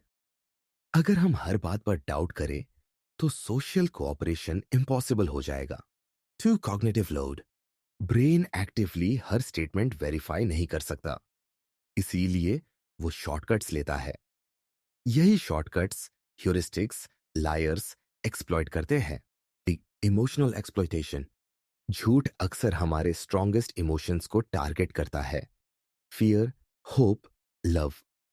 एग्जाम्पल, अगर तुमने मुझे छोड़ दिया तो मैं खुद को मार लूंगा। ये लाइन लॉजिक को बाईपास करके सीधे सबकॉन्शियस को पकड़ती है। 4, सोशल कंडीशनिंग। बचपन से हमें सिखाया जाता है कि अच्छे लोग सच बोलते हैं। ये कंडीशनिंग हमें ब्लाइंड बनाती है। जब कोई कॉन्फिडेंट लायर सामने आता है, हमारा ब्रेन उसकी सर्टेनिटी को ट्रूथ मान लेता है। Dark analysis, the predator's advantage. Manipulators, con artists और कल्ट लीडर्स एक चीज जानते हैं, ह्यूमंस वांट टू बिलीव। वो बॉडी लैंग्वेज को मिरर करते हैं ताकि ट्रस्ट बने। वॉइस मॉड्यूलेशन यूज करते हैं ताकि वर्ड्स हिप्नोटिक लगे। लॉजिकल इनकंसिस्टेंसीज को इमोशन से मास्क करते हैं। डिसेप्शन कभी सिर्फ झूठ बोलना नहीं होता, ये एक फ्रेम कंट्रोल का वॉर है। जो फ्रेम डोमिनेट करता है वो रियलिटी रिडिफाइन कर देता है। Real world examples. 1, corporate deception. Companies products की वीकनेसेस छुपाती है और मार्केटिंग में सिर्फ स्ट्रेंथ्स एम्पलीफाई करती है। रिजल्ट, कस्टमर मैनिपुलेटेड होता है। 2, relationship deception. Partner selective truth बताते हैं, मैंने लेट काम किया, पर सच ये है कि वो किसी और से मिल रहे थे। 3, पॉलिटिकल लाइज। लीडर स्पीचेस में रेपिटेशन, हाफ ट्रूथ्स और इमोशनल ट्रिगर्स डालते हैं। रिजल्ट, जनता ब्लाइंड ओबीडियंस दिखाती है। The dark mirror, why we lie to ourselves. सबसे डरावनी बात यह नहीं है कि दूसरे हमें डिसीव करते हैं। असली डार्कनेस ये है कि हम खुद को भी लगातार डिसीव करते हैं। मैं ठीक हूं, जबकि अंदर से टूट चुके होते हैं। कल से चेंज करूंगा, जबकि हम जानते हैं कि नहीं करेंगे। वो इंसान मेरे लिए सही है, जबकि एविडेंस उसके अगेंस्ट है। ये सेल्फ डिसेप्शन सर्वाइवल मैकेनिज्म है। बिना इसके हमारी साइकी टूट जाएगी। Final psychological depth. डिसेप्शन एक मिरर है। दूसरों का झूठ हमें उतना हर्ट नहीं करता जितना हमारा खुद का सेल्फ डिसेप्शन हमें धीरे धीरे किल करता है। डार्क साइकोलॉजी का ब्रूटल ट्रूथ यह है कि ट्रूथ कभी प्योर नहीं होता और लाइज कभी कंप्लीटली फॉल्स नहीं होते। हर वर्ड, हर एक्सप्रेशन, हर रिलेशनशिप ट्रूथ और लाई के ब्लर्ड स्पेक्ट्रम में एग्जिस्ट करता है। और यही कारण है कि अगर आप डिसेप्शन को समझना नहीं सीखते तो कोई और आपके परसेप्शन को हाईजैक करके आपको अपनी पपेट बना देगा। Chapter 6, fear as a tool of control. Fear इंसान का सबसे प्राइमल इमोशन। हंगर और से भी ज्यादा पावरफुल ड्राइव अगर कोई है तो वो है डर। फियर हमारी बायोलॉजी में सर्वाइवल मैकेनिज्म की तरह मौजूद है, प्रेडेटर से भागने के लिए, खतरे को पहचानने के लिए। लेकिन डार्क साइकोलॉजी का सबसे बड़ा सच ये है कि फियर सिर्फ सर्वाइवल का टूल नहीं है, बल्कि कंट्रोल का सबसे एंशिएंट और इफेक्टिव हथियार है। हिस्ट्री से लेकर आज तक हर सत्ता, हर धर्म, हर आइडियोलॉजी फियर को वेपन बनाकर मैसेस को कंट्रोल करती आई है। डर माइंड को पैरालाइज्ड कर देता है, रैशनल थिंकिंग शट डाउन कर देता है और इंसान को ओबीडिएंट बना देता है। इस चैप्टर में हम एक्सप्लोर करेंगे फियर कंडीशनिंग और लर्न्ड हेल्पलेसनेस, मीडिया और पॉलिटिक्स में फियर का इस्तेमाल, कैसे फियर रैशनल थिंकिंग बंद कर देता है और कैसे डर से पैदा होती है blind obedience. Part 1, fear conditioning और learned helplessness. Fear conditioning Pavlovian psychology बताती है कि जैसे डॉग को बेल और फूड के साथ कंडीशन किया जा सकता है, वैसे ही इंसान को भी फियर से कंडीशन किया जा सकता है। एग्जाम्पल, अगर बच्चा हर बार गलती करने पर पनिशमेंट पाता है तो इवेंचुअली वो सिर्फ गलती के थॉट से ही डरने लगता है। अगर सोसाइटी किसी पर्टिकुलर आइडियोलॉजी को क्वेश्चन करने पर पनिशमेंट देती है तो लोग सवाल पूछना ही बंद कर देते हैं। फियर कंडीशनिंग ब्रेन में अमिगडाला हाईजैक क्रिएट करता है। एक बार ये ट्रिगर हो जाए तो इंसान लॉजिक यूज नहीं करता, वो सिर्फ अवॉइड करता है, एस्केप करता है या सबमिट करता है।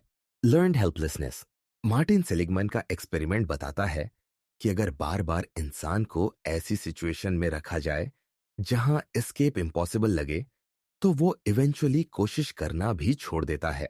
ऐसे कहते हैं लर्न्ड हेल्पलेसनेस।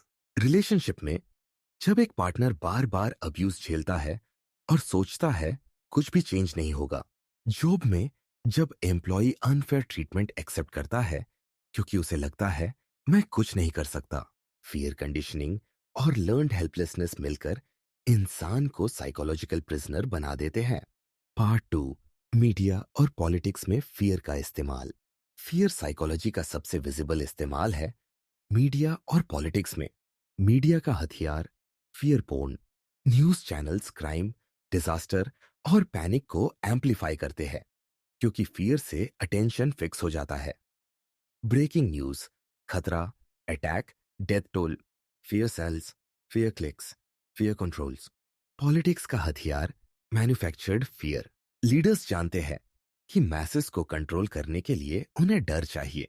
बाहरी दुश्मन का डर, इंटरनल एनिमीज का डर, कोलैप्स और केओस का डर। जब मैसेस डरते हैं तो वो अपनी फ्रीडम सैक्रिफाइस कर देते हैं।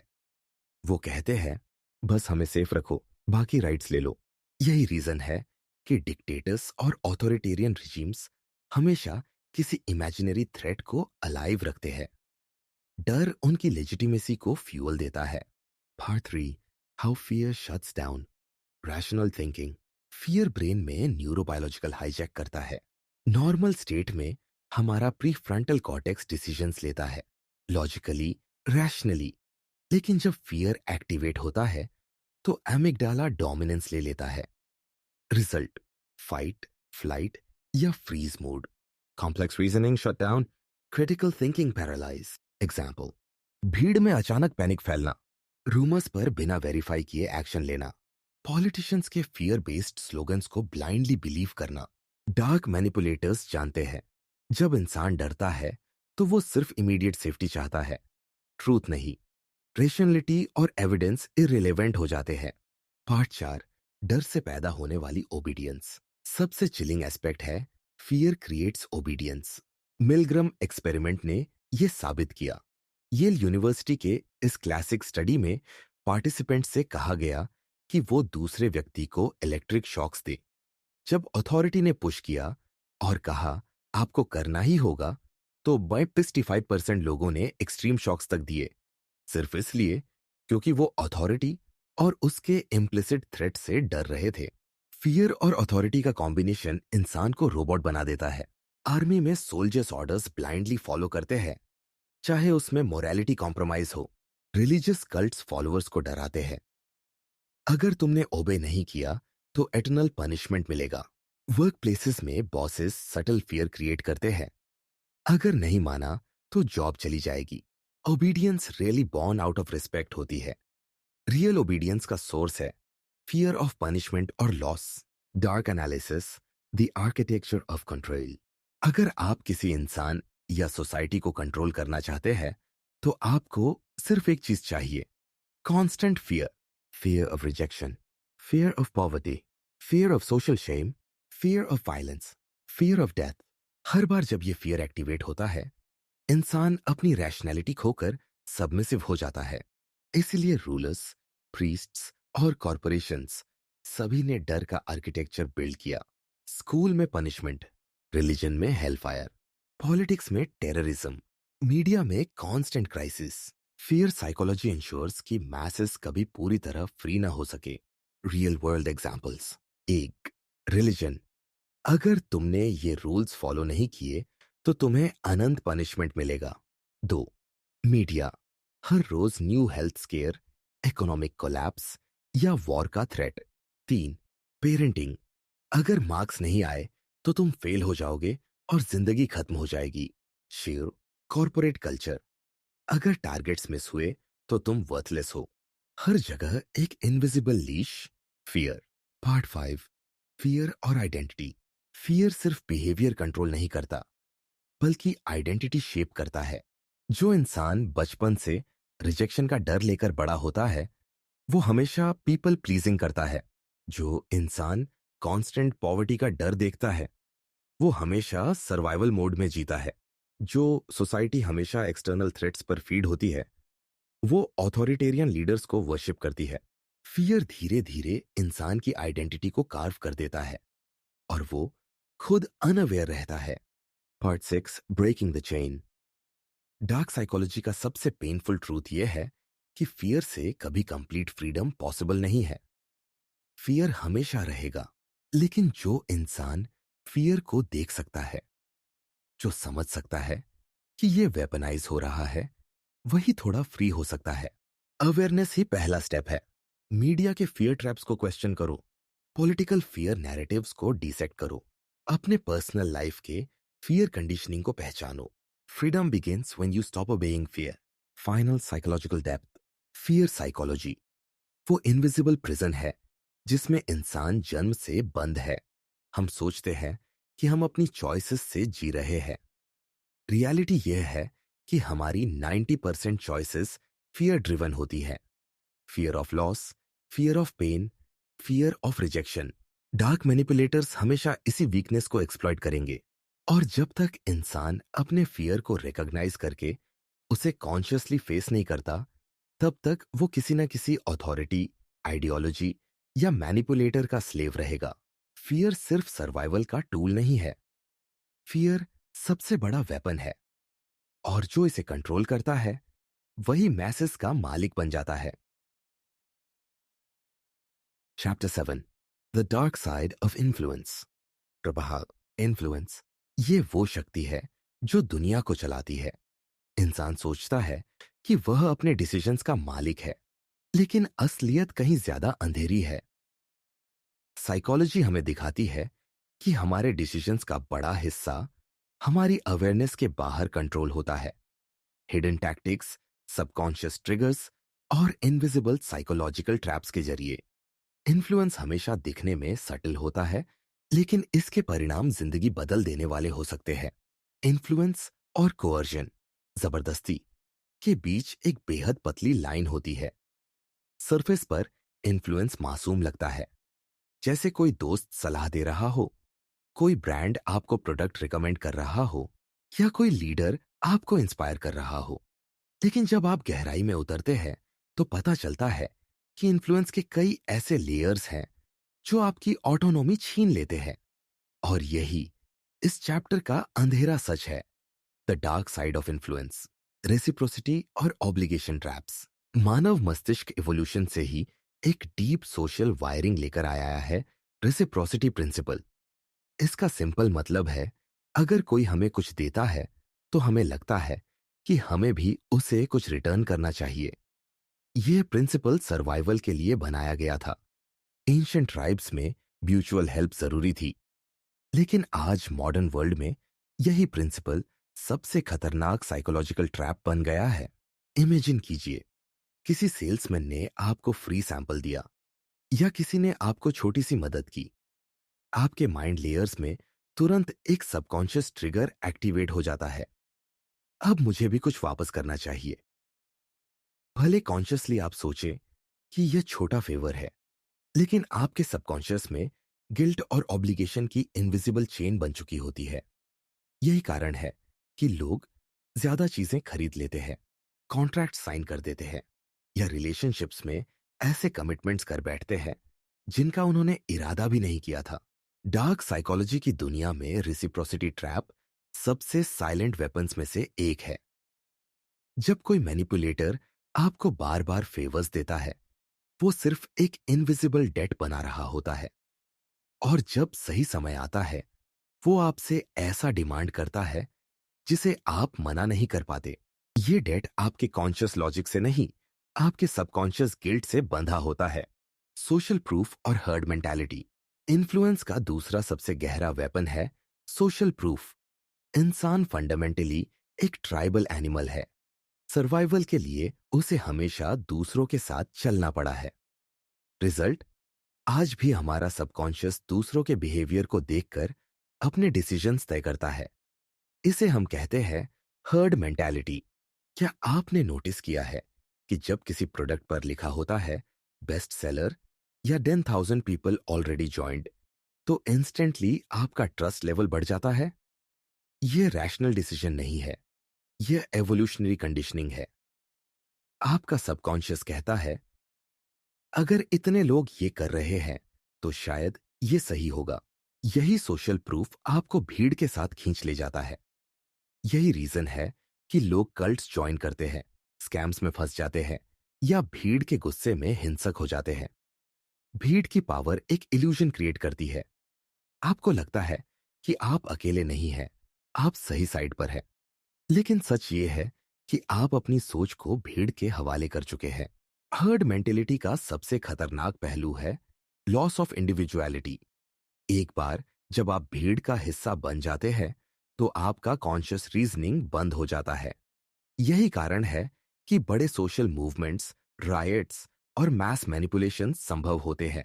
अथॉरिटी और स्कैर्सिटी मैनिपुलेशन। साइकोलॉजी में एक और डीपली रूटेड बायस है, अथॉरिटी बायस। इंसान अथॉरिटी फिगर्स पर नेचुरली ट्रस्ट करता है क्योंकि एवोल्यूशनरी पास्ट में सर्वाइवल लीडर फॉलोइंग पर डिपेंड करता था। यही रीजन है कि लोग डॉक्टर्स, टीचर्स, सेलिब्रिटीज या पॉलिटिशियंस की बातों को बिना सोचे समझे मान लेते हैं। अब इमेजिन कीजिए, अगर कोई मैनिपुलेटर अथॉरिटी का मुखौटा पहन ले, यूनिफॉर्म, टाइटल या इवन सिंपल सिंबल्स जैसे व्हाइट कोट या एक्सपेंसिव कार सडनली लोगों का ट्रस्ट बढ़ा देता है। आप सोचते नहीं, आप फॉलो करते हैं। यही ब्लाइंड ओबीडियंस है। अथॉरिटी के साथ एक और हिडन ट्रैप जुड़ा है, स्केर्सिटी प्रिंसिपल। स्केर्सिटी सिंपली कहता है, अगर कुछ रेयर है तो वो वैल्यूएबल होगा। यही कारण है कि जब कोई प्रोडक्ट कहता है ओनली 2 आइटम्स लेफ्ट या कोई अपॉर्चुनिटी खुद को लिमिटेड टाइम ऑफर के रूप में प्रेजेंट करती है, तो आपका सबकॉन्शियस पैनिक हो जाता है। आप लॉजिकल इवैल्यूएशन बंद कर देते हैं और इम्पल्सिव डिसीजन ले लेते हैं। मैनिपुलेटर्स अक्सर अथॉरिटी और स्कैर्सिटी को कंबाइन करते हैं। एक लीडर कहता है कि यह मौका दोबारा नहीं आएगा, या कोई कल्ट गुरु कहता है मैं ही अल्टीमेट ट्रूथ हूं। रिजल्ट, लोग अपनी सोच सरेंडर कर देते हैं। इन्फ्लुएंस वर्सेस कोerशन की थिन लाइन। इन्फ्लुएंस और कोवर्शन के बीच फर्क सटल है। इन्फ्लुएंस दिखने में चॉइस देता है, कोवर्शन चॉइस छीन लेता है। लेकिन डार्क साइकोलॉजी में यह फर्क धुंधला हो जाता है। जब आपके सबकॉन्शियस को मैनिपुलेट किया जाता है, जब आपकी इमोशनल ट्रिगर्स को हाईजैक किया जाता है, तो क्या आपके पास सच में चॉइस बचती है? सोचिए, अगर किसी ने आपकी गिल्ट को ट्रिगर करके आपसे कमिटमेंट ले लिया, या किसी ने आपके फियर को एक्टिवेट करके आपको ओबीडियंस के लिए मजबूर कर दिया, तो क्या यह सच में इन्फ्लुएंस है या कोएर्शन डिस्गाइज्ड एज चॉइस? यही रीजन है कि डार्क इन्फ्लुएंसर्स कभी ओपनली जबरदस्ती नहीं करते। वे आपको ऐसा फील कराते हैं कि आपने खुद चुना है, जबकि असल में उन्होंने आपके सबकॉन्शियस स्क्रिप्ट को हैक कर दिया होता है। Final deep psychological analysis. Influence tactics surface पर सिंपल लगती है, reciprocity, social proof, authority, scarcity. लेकिन जब आप इन्हें गहराई से समझते हैं, तो पता चलता है कि ये हमारी माइंड लेयर्स को डायरेक्टली टारगेट करते हैं। ये हमारे कॉन्शियस रीजनिंग को बाईपास करके सबकॉन्शियस ट्रिगर्स पर काम करते हैं। डार्क साइकोलॉजी का सच ये है कि इन्फ्लुएंस रेयरली इनोसेंट होता है। इन्फ्लुएंस एक साइलेंट वॉर है, आपके फ्रेम, आपकी ऑटोनॉमी, आपकी फ्रीडम पर। और अगर आपने इन टैक्टिक्स को पहचानना नहीं सीखा, तो आप हर दिन किसी न किसी इनविजिबल इन्फ्लुएंसर की इनविजिबल स्ट्रिंग्स पर डांस कर रहे होते हैं। याद रखिए, दुनिया में दो तरह के लोग होते हैं, वो जो इन्फ्लुएंस होते हैं और वो जो इन्फ्लुएंस करते हैं। और फर्क सिर्फ अवेयरनेस का है। Chapter 8, the psychology of obsession and addiction. मनुष्य की सबसे बड़ी विडंबना यही है कि जो चीज उसे थोड़ी सी खुशी देती है, वही धीरे धीरे उसकी सबसे गहरी कैद भी बन जाती है। एडिक्शन कभी सीधा साधा हैबिट नहीं होता। ये मन के भीतर छुपा हुआ एक अदृश्य जाल है, जो डोपामिन लूप्स और रिवॉर्ड सिस्टम के जरिए इंसान को बार बार खींचता है। एडिक्शन साइकोलॉजी हमें बताती है कि ऑब्सेशन और कंपल्शन किसी सब्सटेंस से नहीं, बल्कि उस प्लेजर सिग्नल से जुड़ते हैं जो दिमाग को बार बार कंडीशन करता है। इंसान जब किसी चीज से खुशी महसूस करता है, चाहे वो सोशल मीडिया का एक नोटिफिकेशन हो, किसी स्लॉट मशीन की विन हो, या किसी टॉक्सिक रिलेशनशिप का थ्रिल, तो दिमाग का डोपामिन रिलीज उसे ये सिग्नल देता है कि ये सुख रिपीट करना है। धीरे धीरे ये लूप हैबिचुअल बनता है। लेकिन एडिक्शन का असली अंधेरा यही है कि ये लूप प्लेजर से हटकर पेन अवॉइडेंस बन जाता है। अब इंसान ये काम इसलिए नहीं करता क्योंकि उसे बहुत आनंद मिलता है, बल्कि इसलिए क्योंकि अगर वो इसे न करे तो बेचैनी, एंजाइटी और विड्रॉल उसे तोड़ देती है। डोपामिन लूप्स और रिवॉर्ड सिस्टम। न्यूरोसाइंस ने साफ कर दिया है कि एडिक्शन का केंद्र डोपामिन सिस्टम है। जब हम कोई रिवॉर्डिंग एक्टिविटी करते हैं, जैसे खाना, सेक्स, सोशल वैलिडेशन या अचीवमेंट, तो डोपामिन रिलीज होता है। लेकिन एडिक्टिव सब्सटेंसेस और प्लेटफॉर्म्स इस नेचुरल मैकेनिज्म को हाईजैक कर देते हैं। कोकेन, निकोटीन, अल्कोहल या इवन सोशल मीडिया लाइक्स दिमाग के रिवॉर्ड सर्किट को अननेचुरल इंटेंसिटी से एक्टिवेट करते हैं। नतीजा यह होता है कि नॉर्मल चीजें डल लगने लगती हैं और इंसान बार बार उसी हाई की तलाश में भागता है। यही डोपामिन लूप है, एक साइकिल जहां क्रेविंग, एक्शन, रिवॉर्ड। क्रेविंग फिर से एक्टिवेट होती है। इस लूप की सबसे खतरनाक बात यह है कि यह सिर्फ प्लेजर पर आधारित नहीं होता। एक पॉइंट के बाद इंसान सिर्फ क्रेविंग चेस करता है। प्लेजर तो फेड हो चुका होता है, लेकिन क्रेविंग बढ़ती जाती है। यही एडिक्शन की ट्रैप स्ट्रक्चर है। How habits turn into obsessions. Her addiction एक इनॉक्यूअस हैबिट से शुरू होती है। इंसान कहता है, मैं बस थोड़ी देर के लिए सोशल मीडिया चेक कर रहा हूं, या मैं सिर्फ वीकेंड में ड्रिंक करता हूं। धीरे धीरे ये हैबिट कंपल्सिव बन जाती है। साइकोलॉजी बताती है कि जब कोई एक्टिविटी रिपीटेडली सबकॉन्शियस ट्रिगर्स के साथ लिंक होती है, तो वो हैबिट एक ऑब्सेशन का रूप ले लेती है। उदाहरण के लिए, एक टीनेजर जो बोर्ड होता है, वो बोर्डम से एस्केप करने के लिए इंस्टाग्राम खोलता है। धीरे धीरे उसका दिमाग बोर्डम एजीन इंस्टाग्राम स्क्रोलिंग का इक्वेशन बना लेता है। अब हर बार बोर्डम आते ही उसका सबकॉन्शियस उसे फोन उठाने पर मजबूर करेगा। यही हैबिट लूप ऑब्सेशन मैकेनिज्म है। डार्क साइकोलॉजी ये बताती है कि ऑब्सेशन सिर्फ बिहेवियर नहीं बल्कि आइडेंटिटी बन जाती है। इंसान खुद को उस एडिक्शन से डिफाइन करने लगता है। मैं कॉफी लवर हूं, मैं पार्टी पर्सन हूं, मैं गैम्बलर हूं। यही सेल्फ आइडेंटिफिकेशन ऑब्सेशन को अनब्रेकेबल बना देती है। Manipulation through instant gratification. Addiction का दूसरा बड़ा हथियार है इंस्टेंट ग्रेटिफिकेशन। दिमाग नेचुरली लॉन्ग टर्म रिवॉर्ड्स की तुलना में इमीडिएट प्लेजर को ज्यादा महत्व देता है। इसे प्रेजेंट बायस कहते हैं। यही बायस एक्सप्लॉइट करके एडिक्टिव सिस्टम्स इंसान को कंट्रोल करते हैं। सोशल मीडिया प्लेटफॉर्म्स जानबूझकर नोटिफिकेशंस, लाइक्स और स्क्रॉलिंग पैटर्न्स को वेरिएबल रिवॉर्ड सिस्टम पर डिजाइन करते हैं। यानी आपको हर बार सेम रिवॉर्ड नहीं मिलता। कभी ज्यादा लाइक्स, कभी कम, कभी अनएक्सपेक्टेड मैसेज, कभी वायरल कंटेंट। यह अनप्रिडिक्टेबिलिटी स्लॉट मशीन्स की तरह काम करती है और इंसान को बार बार चेक करने पर मजबूर करती है। एडिक्शन साइकोलॉजी बताती है कि जब रिवॉर्ड अनप्रिडिक्टेबल होता है तो डोपामिन स्पाइक्स और भी ज्यादा पावरफुल हो जाते हैं। यही कारण है कि इंस्टाग्राम स्क्रॉल या टिकटॉक स्वाइप्स छोड़ना इतना मुश्किल है। हर स्क्रॉल एक लॉटरी टिकट की तरह है। शायद अगली बार वो कंटेंट मिलेगा जो दिमाग को हाई देगा। सोशल मीडिया और gambling as psychological traps. Social media और गैम्बलिंग दोनों एक ही साइकोलॉजिकल फॉर्मूला पर काम करते हैं। Variable rewards plus dopamine loops plus social validation plus escapism. Gambling slot machines कभी कभी विन देते हैं, ज्यादातर लूज। लेकिन वो शायद अगली बार का इल्यूजन इंसान को लूप में फंसा देता है। सोशल मीडिया कभी पोस्ट वायरल होती है, कभी कोई लाइक नहीं करता। यही अनप्रिडिक्टेबिलिटी यूजर को बार बार प्लेटफॉर्म पर खींचती है। ये दोनों सिस्टम्स इंटेंशनली एडिक्टिव बनाए गए हैं। Design psychology, colour patterns, sound notifications, सब कुछ दिमाग के रिवॉर्ड सर्किट को हैक करने के लिए ऑप्टिमाइज्ड है। यही कारण है कि कई न्यूरोसाइंटिस्ट्स सोशल मीडिया को डिजिटल कोकेन कहते हैं। Emotional vulnerabilities and addiction. Addiction सिर्फ डोपामीन बायोलॉजी से नहीं बनती, ये इमोशनल वल्नरेबिलिटीज पर भी फीड करती है। कोई व्यक्ति लोनलीनेस से एस्केप करने के लिए लगातार डेटिंग एप्स पर जाता है। कोई एंजाइटी रिड्यूस करने के लिए ड्रग्स लेता है।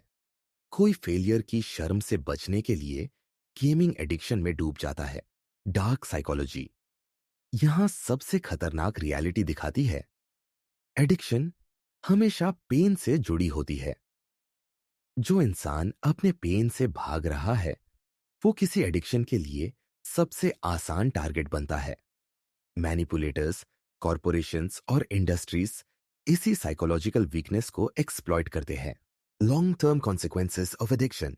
एडिक्शन का सबसे खतरनाक असर है फ्रेम कंट्रोल का लॉस। जब इंसान एडिक्शन में फंसता है तो उसका सबकॉन्शियस हर डिसीजन उसी एडिक्शन के आसपास फ्रेम करता है। अब उसका पर्पस, उसका बिहेवियर और उसकी आइडेंटिटी उसी लूप से डिफाइन होने लगती है। एडिक्शन धीरे धीरे रैशनल थिंकिंग शट कर देती है।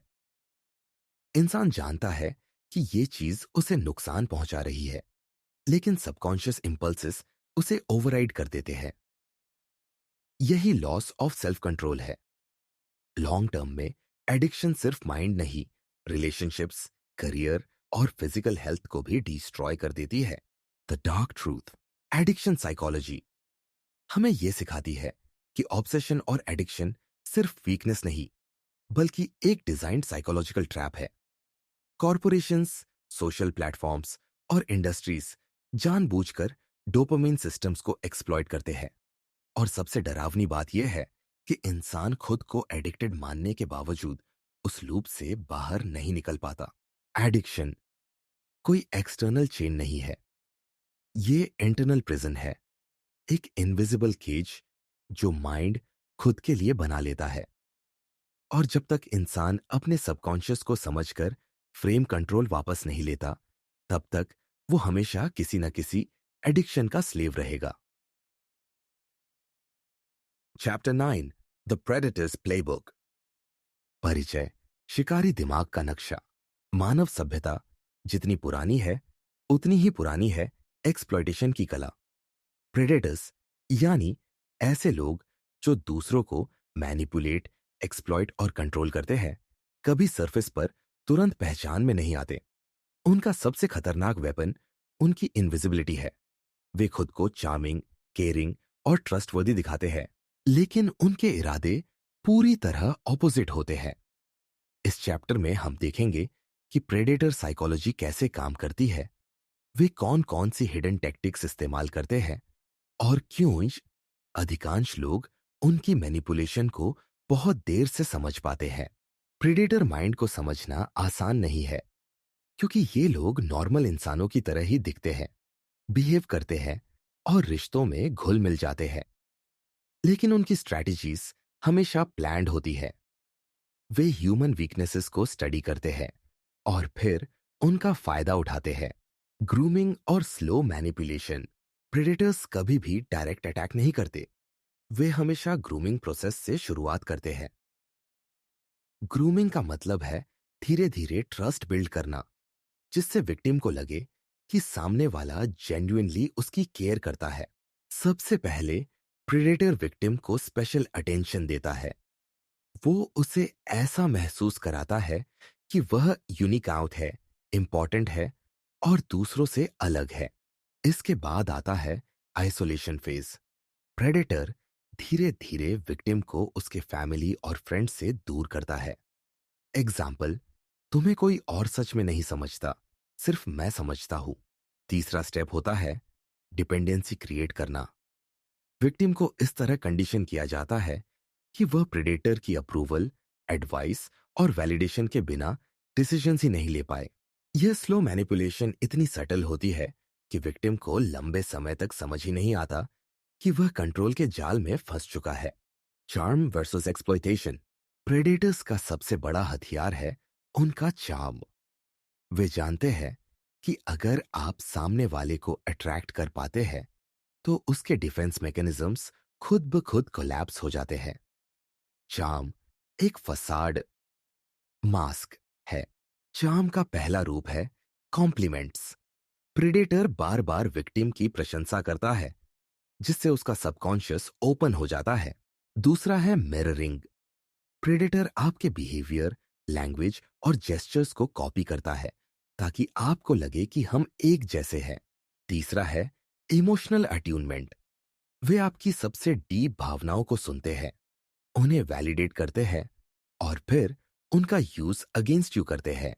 लेकिन चार्म का रियल उद्देश्य एक्सप्लॉयटेशन होता है। एक बार जब ट्रस्ट एस्टैब्लिश हो जाती है, तो प्रेडेटर धीरे धीरे कंट्रोल, मैनिपुलेशन और एक्सप्लॉयटेशन की ओर मूव करता है। Power imbalance strategies. Predator psychology की कोर स्ट्रेटजी है पावर इम्बैलेंस क्रिएट करना। रिश्ते में इक्वालिटी खत्म करके वे हमेशा खुद को ऊपर पोजीशन करते हैं और विक्टिम को नीचे। गैसलाइटिंग। विक्टिम की रियलिटी परसेप्शन डिस्टॉर्ट करना। एग्जाम्पल, तुम्हें गलत याद है, ऐसा कभी हुआ ही नहीं। Intermittent reinforcement. कभी लव बॉम्बिंग, कभी कोल्ड बिहेवियर, जिससे विक्टिम हमेशा अनसर्टेनिटी में रहे और प्रेडेटर की अप्रूवल के लिए डेस्परेट हो। Threat of abandonment. विक्टिम को यह महसूस कराना कि अगर उसने अपोज किया तो प्रेडेटर उसे छोड़ देगा। फियर ऑफ अबैंडनमेंट विक्टिम को ओबीडियंट बना देता है। फाइनेंशियल या इमोशनल कंट्रोल। प्रेडेटर अक्सर विक्टिम को इकोनॉमिकली डिपेंडेंट बनाता है या उसकी इमोशनल वल्नरेबिलिटीज पकड़कर उसे एक्सप्लॉइट करता है। ये इम्बैलेंस स्ट्रेटजीज विक्टिम को साइकोलॉजिकल केज में डाल देती है। Real life predator tactics in relationships. Predator tactics सबसे ज्यादा रिलेशनशिप्स में डेंजरस होती है। ये tactics romantic partners, toxic friendships और यहां तक कि फैमिली डायनेमिक्स में भी दिखती है। एक, लव बॉम्बिंग से ट्रैप करना।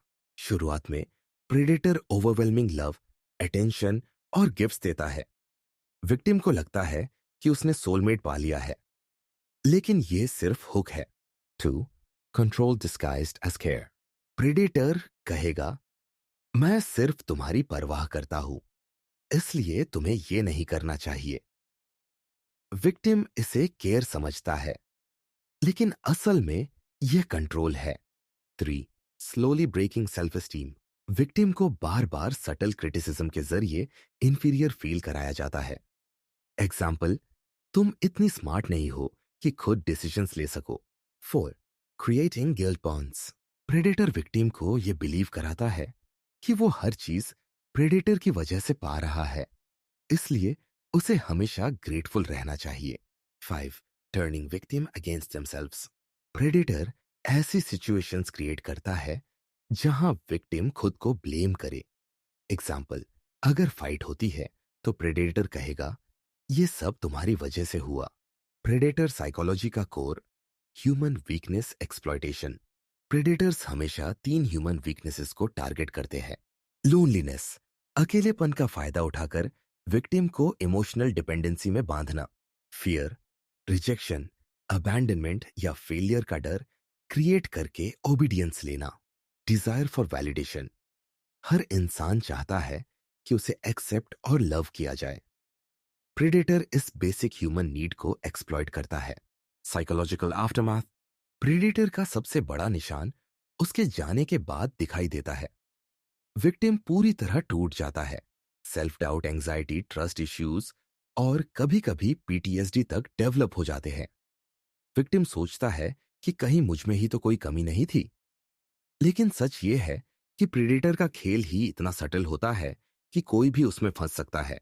Dark truth, predator versus prey cycle. कड़वी सच्चाई ये है कि सोसाइटी प्रेडेटर्स से भरी हुई है।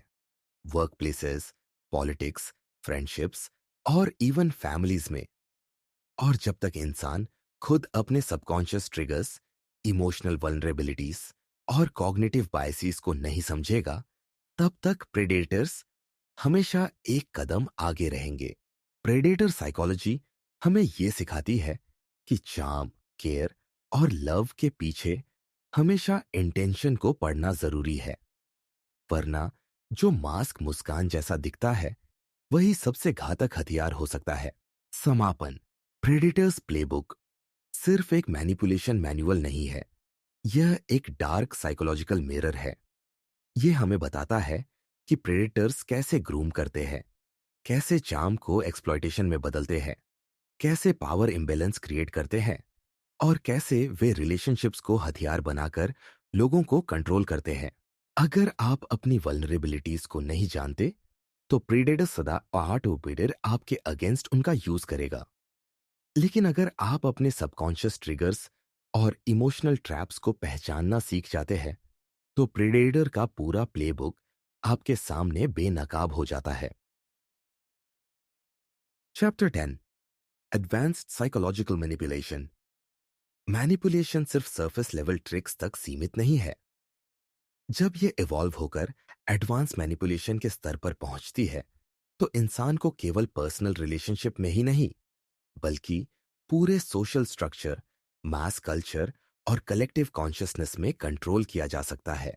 यह वह जोन है जहां साइकोलॉजी और फिलॉसफी एक दूसरे से मिलते हैं, जहां ट्रूथ और इल्यूजन इतनी फाइनली एंटेंगल्ड हो जाते हैं कि विक्टिम कभी निश्चित ही नहीं कर पाता कि वह किस रियलिटी में जी रहा है।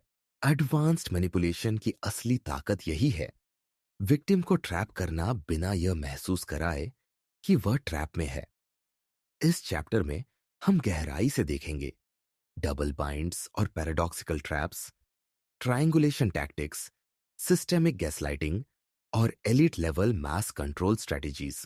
ईट, डबल बाइंड्स और पैराडॉक्सिकल ट्रैप्स। डबल बाइंड का मतलब है विक्टिम को ऐसी कॉन्ट्राडिक्टरी सिचुएशन में डालना जहां वह कोई भी ऑप्शन चुने, हार उसी की हो। यह साइकोलॉजिकल ट्रैप इतना सटिल होता है कि इंसान धीरे धीरे अपनी डिसीजन मेकिंग एबिलिटी पर डाउट करने लगता है। एग्जाम्पल विंक relationship.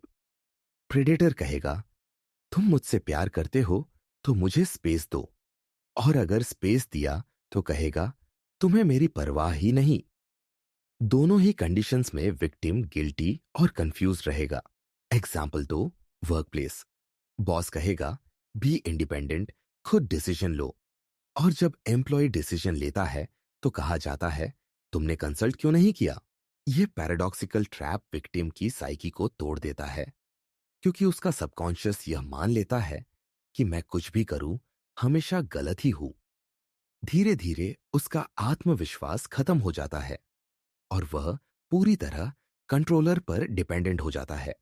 Psychological effect, chronic confusion, learned helplessness, obedience through guilt, सोई triangulation tactics।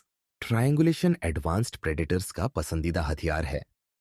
इसमें प्रेडेटर किसी थर्ड पार्टी का इस्तेमाल करता है विक्टिम पर कंट्रोल पाने के लिए। रोमांटिक ट्रायंगल, पार्टनर को लगातार किसी और से कंपेयर करना, वो मुझसे ज्यादा समझदार है, तुम क्यों नहीं हो। विक्टिम हमेशा इनसिक्योर और कंपेटिटिव महसूस करता है। फ्रेंडशिप वर्क प्लेस ट्रायंगल, एक व्यक्ति की इमेज दूसरे के सामने खराब करना ताकि दोनों में मिसट्रस्ट और डिपेंडेंसी बढ़े। प्रेडेटर बीच में कंट्रोलर की पोजीशन एंजॉय करता है। फैमिली ट्रायंगल, पेरेंट्स कभी बच्चों को आपस में कंपेयर करते हैं, तुम्हारा भाई तुमसे बेहतर है। इससे बच्चों में राइवलरी पैदा होती है और पेरेंट अल्टीमेट अथॉरिटी बन जाते हैं। ट्रायंगुलेशन का अल्टीमेट आउटकम होता है कि प्रेडेटर कभी भी डायरेक्टली ब्लेम नहीं लेता, वो हमेशा सेफ रहता है और विक्टिम एक दूसरे से लड़ते रहते हैं। प्रेडेटर इनविजिबल पपेट मास्टर की तरह स्ट्रिंग्स कंट्रोल करता है। साइकोलॉजिकल इफेक्ट, जेलसी और insecurity, victim vs victim conflict, predator के प्रति unconscious loyalty. 3. Gaslighting on a systemic level, gaslighting आमतौर पर इंडिविजुअल रिलेशनशिप्स में यूज होता है। रियलिटी डिस्टॉर्ट करके विक्टिम को अपनी सैनिटी पर डाउट कराना। लेकिन एडवांस्ड मैनिपुलेशन इसे सिस्टेमिक स्केल पर ले जाती है। कल्पना करो एक ऐसी दुनिया की जहां मीडिया सिलेक्टिव इंफॉर्मेशन दिखाए और बाकी छिपा ले। इंस्टीट्यूशंस नैरेटिव ट्विस्ट करके लोगों को कन्विंस करे कि ये सब तुम्हारी भलाई के लिए है। कल्चर रिपीटेड मैसेजेस से लोगों की परसेप्शन मोल्ड कर दे ताकि वे कभी अथॉरिटी पर सवाल ही ना उठाए। सिस्टेमिक गैसलाइटिंग एग्जांपल्स, जब सरकार करप्शन को नेशनल इंटरेस्ट बताती है, जब कंपनियां हार्मफुल प्रोडक्ट्स को लाइफस्टाइल चॉइस कहकर बेचती है, जब सोसाइटी एक्सप्लॉयटेशन को ट्रेडिशन या ड्यूटी का नाम दे देती है। सिस्टेमिक गैसलाइटिंग की सबसे बड़ी ताकत यही है कि विक्टिम ये सोच ही नहीं पाता कि उसके साथ मैनिपुलेशन हो रहा है। उसे लगता है यही रियलिटी है। साइकोलॉजिकल इफेक्ट, मास ओबीडियंस, क्रिटिकल थिंकिंग का collapse, permanent dependency on authority. 4. Elite manipulation and mass control, manipulation का हाईएस्ट लेवल है एलीट मैनिपुलेशन, यानी कुछ पावरफुल ग्रुप्स या इंडिविजुअल्स पूरी मैसेस की परसेप्शन, बिहेवियर और बिलीफ सिस्टम्स कंट्रोल करते हैं। Techniques of mass control. 1. Divide and rule, society को अलग अलग ग्रुप्स में बांटना, रिलीजन, कास्ट, जेंडर, पॉलिटिक्स। जब मैसेस आपस में लड़ेंगे तो इलीट आराम से रूल करेंगे। 2. ब्रेड एंड सर्कस, एंटरटेनमेंट और कंज्यूमरिज्म देकर लोगों का ध्यान रियल इश्यूज से हटाना। People become addicted to pleasure, distractions and consumption. 3. Fear based control, media और अथॉरिटी फियर क्रिएट करती है। War, disease, economic collapse. जब लोग डरते हैं तो वे कंट्रोल के लिए लीडर्स पर ब्लाइंडली डिपेंड करते हैं।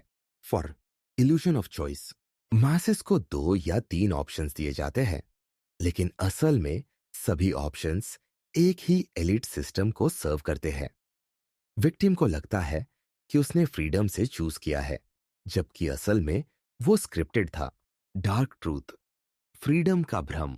एडवांस्ड मैनिपुलेशन का सबसे खतरनाक एस्पेक्ट यही है, इल्यूजन ऑफ फ्रीडम। लोग सोचते हैं कि वे इंडिपेंडेंट डिसीजंस ले रहे हैं, जबकि उनकी बिलीफ्स, डिजायर्स और फियर्स पहले से इंजीनियर्ड होते हैं। आप जिस ब्रांड को प्रीफर करते हैं शायद वह मार्केटिंग साइकोलॉजी का रिजल्ट है। आप जिस लीडर को सपोर्ट करते हैं शायद वह मीडिया नैरेटिव्स का आउटकम है। आप जो मॉरल वैल्यूज मानते हैं शायद सेंचुरीज लॉन्ग कल्चरल कंडीशनिंग का हिस्सा है। यहाँ विक्टिम सिर्फ एक इंडिविजुअल नहीं, बल्कि पूरी सिविलाइजेशन है। 5. मनोवैज्ञानिक परिणाम, साइकोलॉजिकल फॉलआउट। एडवांस मैनिपुलेशन का असर बहुत गहरा होता है।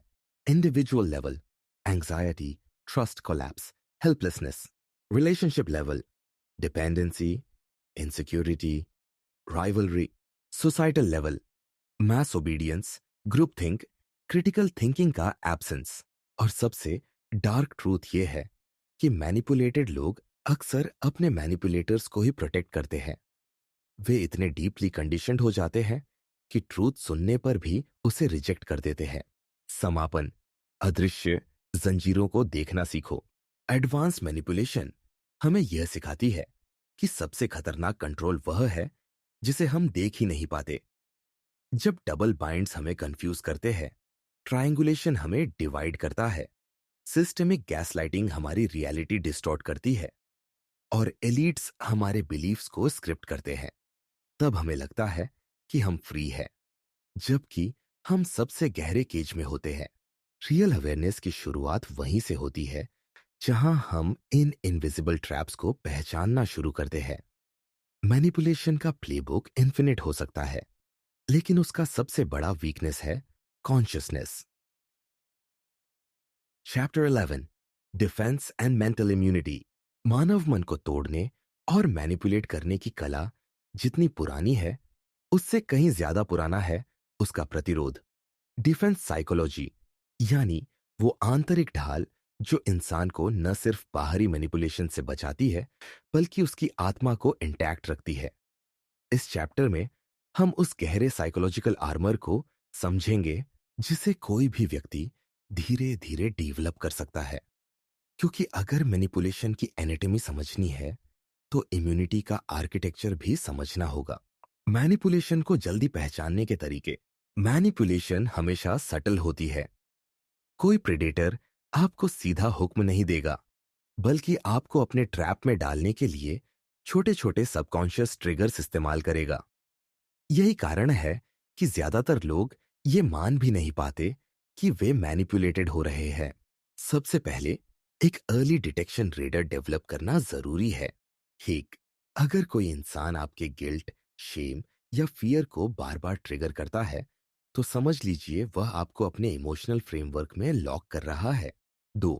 अगर कोई हमेशा आपकी चॉइसेस को नैरो करके सिर्फ वही ऑप्शन सामने रखता है जो उसे फायदा पहुंचाते हैं, तो वह आपको एक डबल बाइंड ट्रैप में धकेल रहा है। 3. एक्सेसिव चार्म और ओवर प्रेज भी रेड फ्लैग्स है। ये वो हनी कोटिंग है जिसके अंदर जहर छुपा होता है। मैनिपुलेशन को जल्दी पहचानने का सबसे बड़ा तरीका है अपने ही रिएक्शंस पर नजर रखना। जब भी आपके अंदर कंफ्यूजन, प्रेशर या अर्जेंसी क्रिएट हो रही हो, तो यह सिग्नल है कि कोई आपकी साइकोलॉजी को हाईजैक करने की कोशिश कर रहा है। इमोशनल बाउंड्रीज और सेल्फ अवेयरनेस। मैनिपुलेटर्स आपकी सबसे कमजोर दीवारों पर हमला करते हैं, और ये दीवारें होती है आपकी इमोशंस। इमोशनल बाउंड्रीज का मतलब है अपनी फीलिंग्स और दूसरों की एक्सपेक्टेशंस में क्लियर सेपरेशन रखना।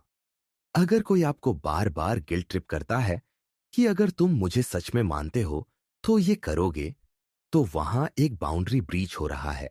सेल्फ अवेयरनेस इस बाउंड्री का हथियार है। अगर आप अपने पैटर्न्स को जानते हैं, जैसे कि आपको किस चीज से जल्दी गिल्ट होता है या किस तरह की प्रेज आपको जल्दी अट्रैक्ट करती है, तो आप खुद को मैनिपुलेट होने से बचा सकते हैं। एक व्यक्ति जिसकी सेल्फ अवेयरनेस हाई होती है, उसके साथ मैनिपुलेशन सक्सीड करना मुश्किल है, क्योंकि वह अपने ही सबकॉन्शियस में ब्लाइंड नहीं होता। Critical thinking as psychological armour. Manipulation का सबसे बड़ा दुश्मन है क्रिटिकल थिंकिंग। जब आप हर जानकारी को ब्लाइंड एक्सेप्टेंस की बजाय एनालिटिकल लेंस से देखते हैं, तो आप इंस्टेंटली मैनिपुलेटर्स के इल्यूजन को तोड़ देते हैं। क्रिटिकल थिंकिंग आपको अवेलेबिलिटी ह्यूरिस्टिक, कॉन्फर्मेशन बायस और सोशल प्रूफ ट्रैप से बचाती है। मीडिया, पॉलिटिक्स, एडवर्टाइजिंग, हर जगह आपको इन्फ्लुएंस करने की कोशिश होती है। लेकिन अगर आप हर स्टेटमेंट को क्या ये सच है और इसका मुझे मानने से किसे फायदा होगा जैसे सवालों से डिसेक्ट करते हैं, तो आप अपने आप को मास मैनिपुलेशन से बचा रहे हैं। क्रिटिकल थिंकिंग एक तरह से साइकोलॉजिकल फायरवॉल है। कैसे खुद को अनमैनिपुलेटेबल बनाया जाए? अब सवाल उठता है, क्या कोई व्यक्ति पूरी तरह से अनमैनिपुलेटेबल बन सकता है? हाँ और नहीं। कोई भी इंसान 100% इम्यून नहीं होता, लेकिन मेंटल इम्यूनिटी इतनी मजबूत की जा सकती है कि मैनिपुलेशन इनइफेक्टिव हो जाए। ईट इमोशनल रेगुलेशन। अगर आप अपने फियर और डिजायर्स को कंट्रोल कर लेते हैं, तो कोई उन्हें अगेंस्ट यूज नहीं कर सकता। 2. Independent frame. Frame control manipulation की कोर टेक्निक है। अगर आपका खुद का लाइफ फ्रेम स्ट्रांग है, तो कोई और उसे हाईजैक नहीं कर सकता। 3. Knowledge of tactics. जितना आप डार्क साइकोलॉजी की टेक्निक्स को जानते हैं, उतना ही आप उनसे इम्यून हो जाते हैं। प्रीडेटर की प्लेबुक समझना डिफेंस की सबसे बड़ी ताकत है। 4. Slow decision making. Manipulators urgency create करते हैं। अगर आप हैबिचुअली हर बड़े डिसीजन को डिले करते हैं और मल्टीपल पर्सपेक्टिव से देखते हैं, तो आप ट्रैप से बच जाते हैं। अनमैनिपुलेटेबल होना मतलब है अपने ही दिमाग का मास्टर बनना। जब आप अपने सबकॉन्शियस पैटर्न्स को जानते हैं, अपनी इमोशंस को रेगुलेट करते हैं और हर इन्फ्लुएंस को क्रिटिकल फिल्टर से देखते हैं, तो आप साइकोलॉजिकल प्रेडेटर्स के लिए डेड एंड बन जाते हैं। ओ थ्रू। तो दोस्तों, आज हमने समझा कि मैनिपुलेशन से बचने के लिए डिफेंस साइकोलॉजी कितनी जरूरी है। मन की इम्यूनिटी कोई लग्जरी नहीं है, ये सर्वाइवल का सबसे बड़ा हथियार है। अगर आप यहां तक वीडियो देख रहे हो, तो डेफिनेटली आपको ये वीडियो वैल्यूएबल लगा होगा। तो प्लीज यार, वीडियो को लाइक और सब्सक्राइब कर दो। मिलते हैं अगले वीडियो में। तब तक के लिए ध्यान रखना। और हाँ, अगली बार आप किस बुक पर वीडियो चाहते हैं, अपना सजेशन कमेंट बॉक्स में जरूर बताइए।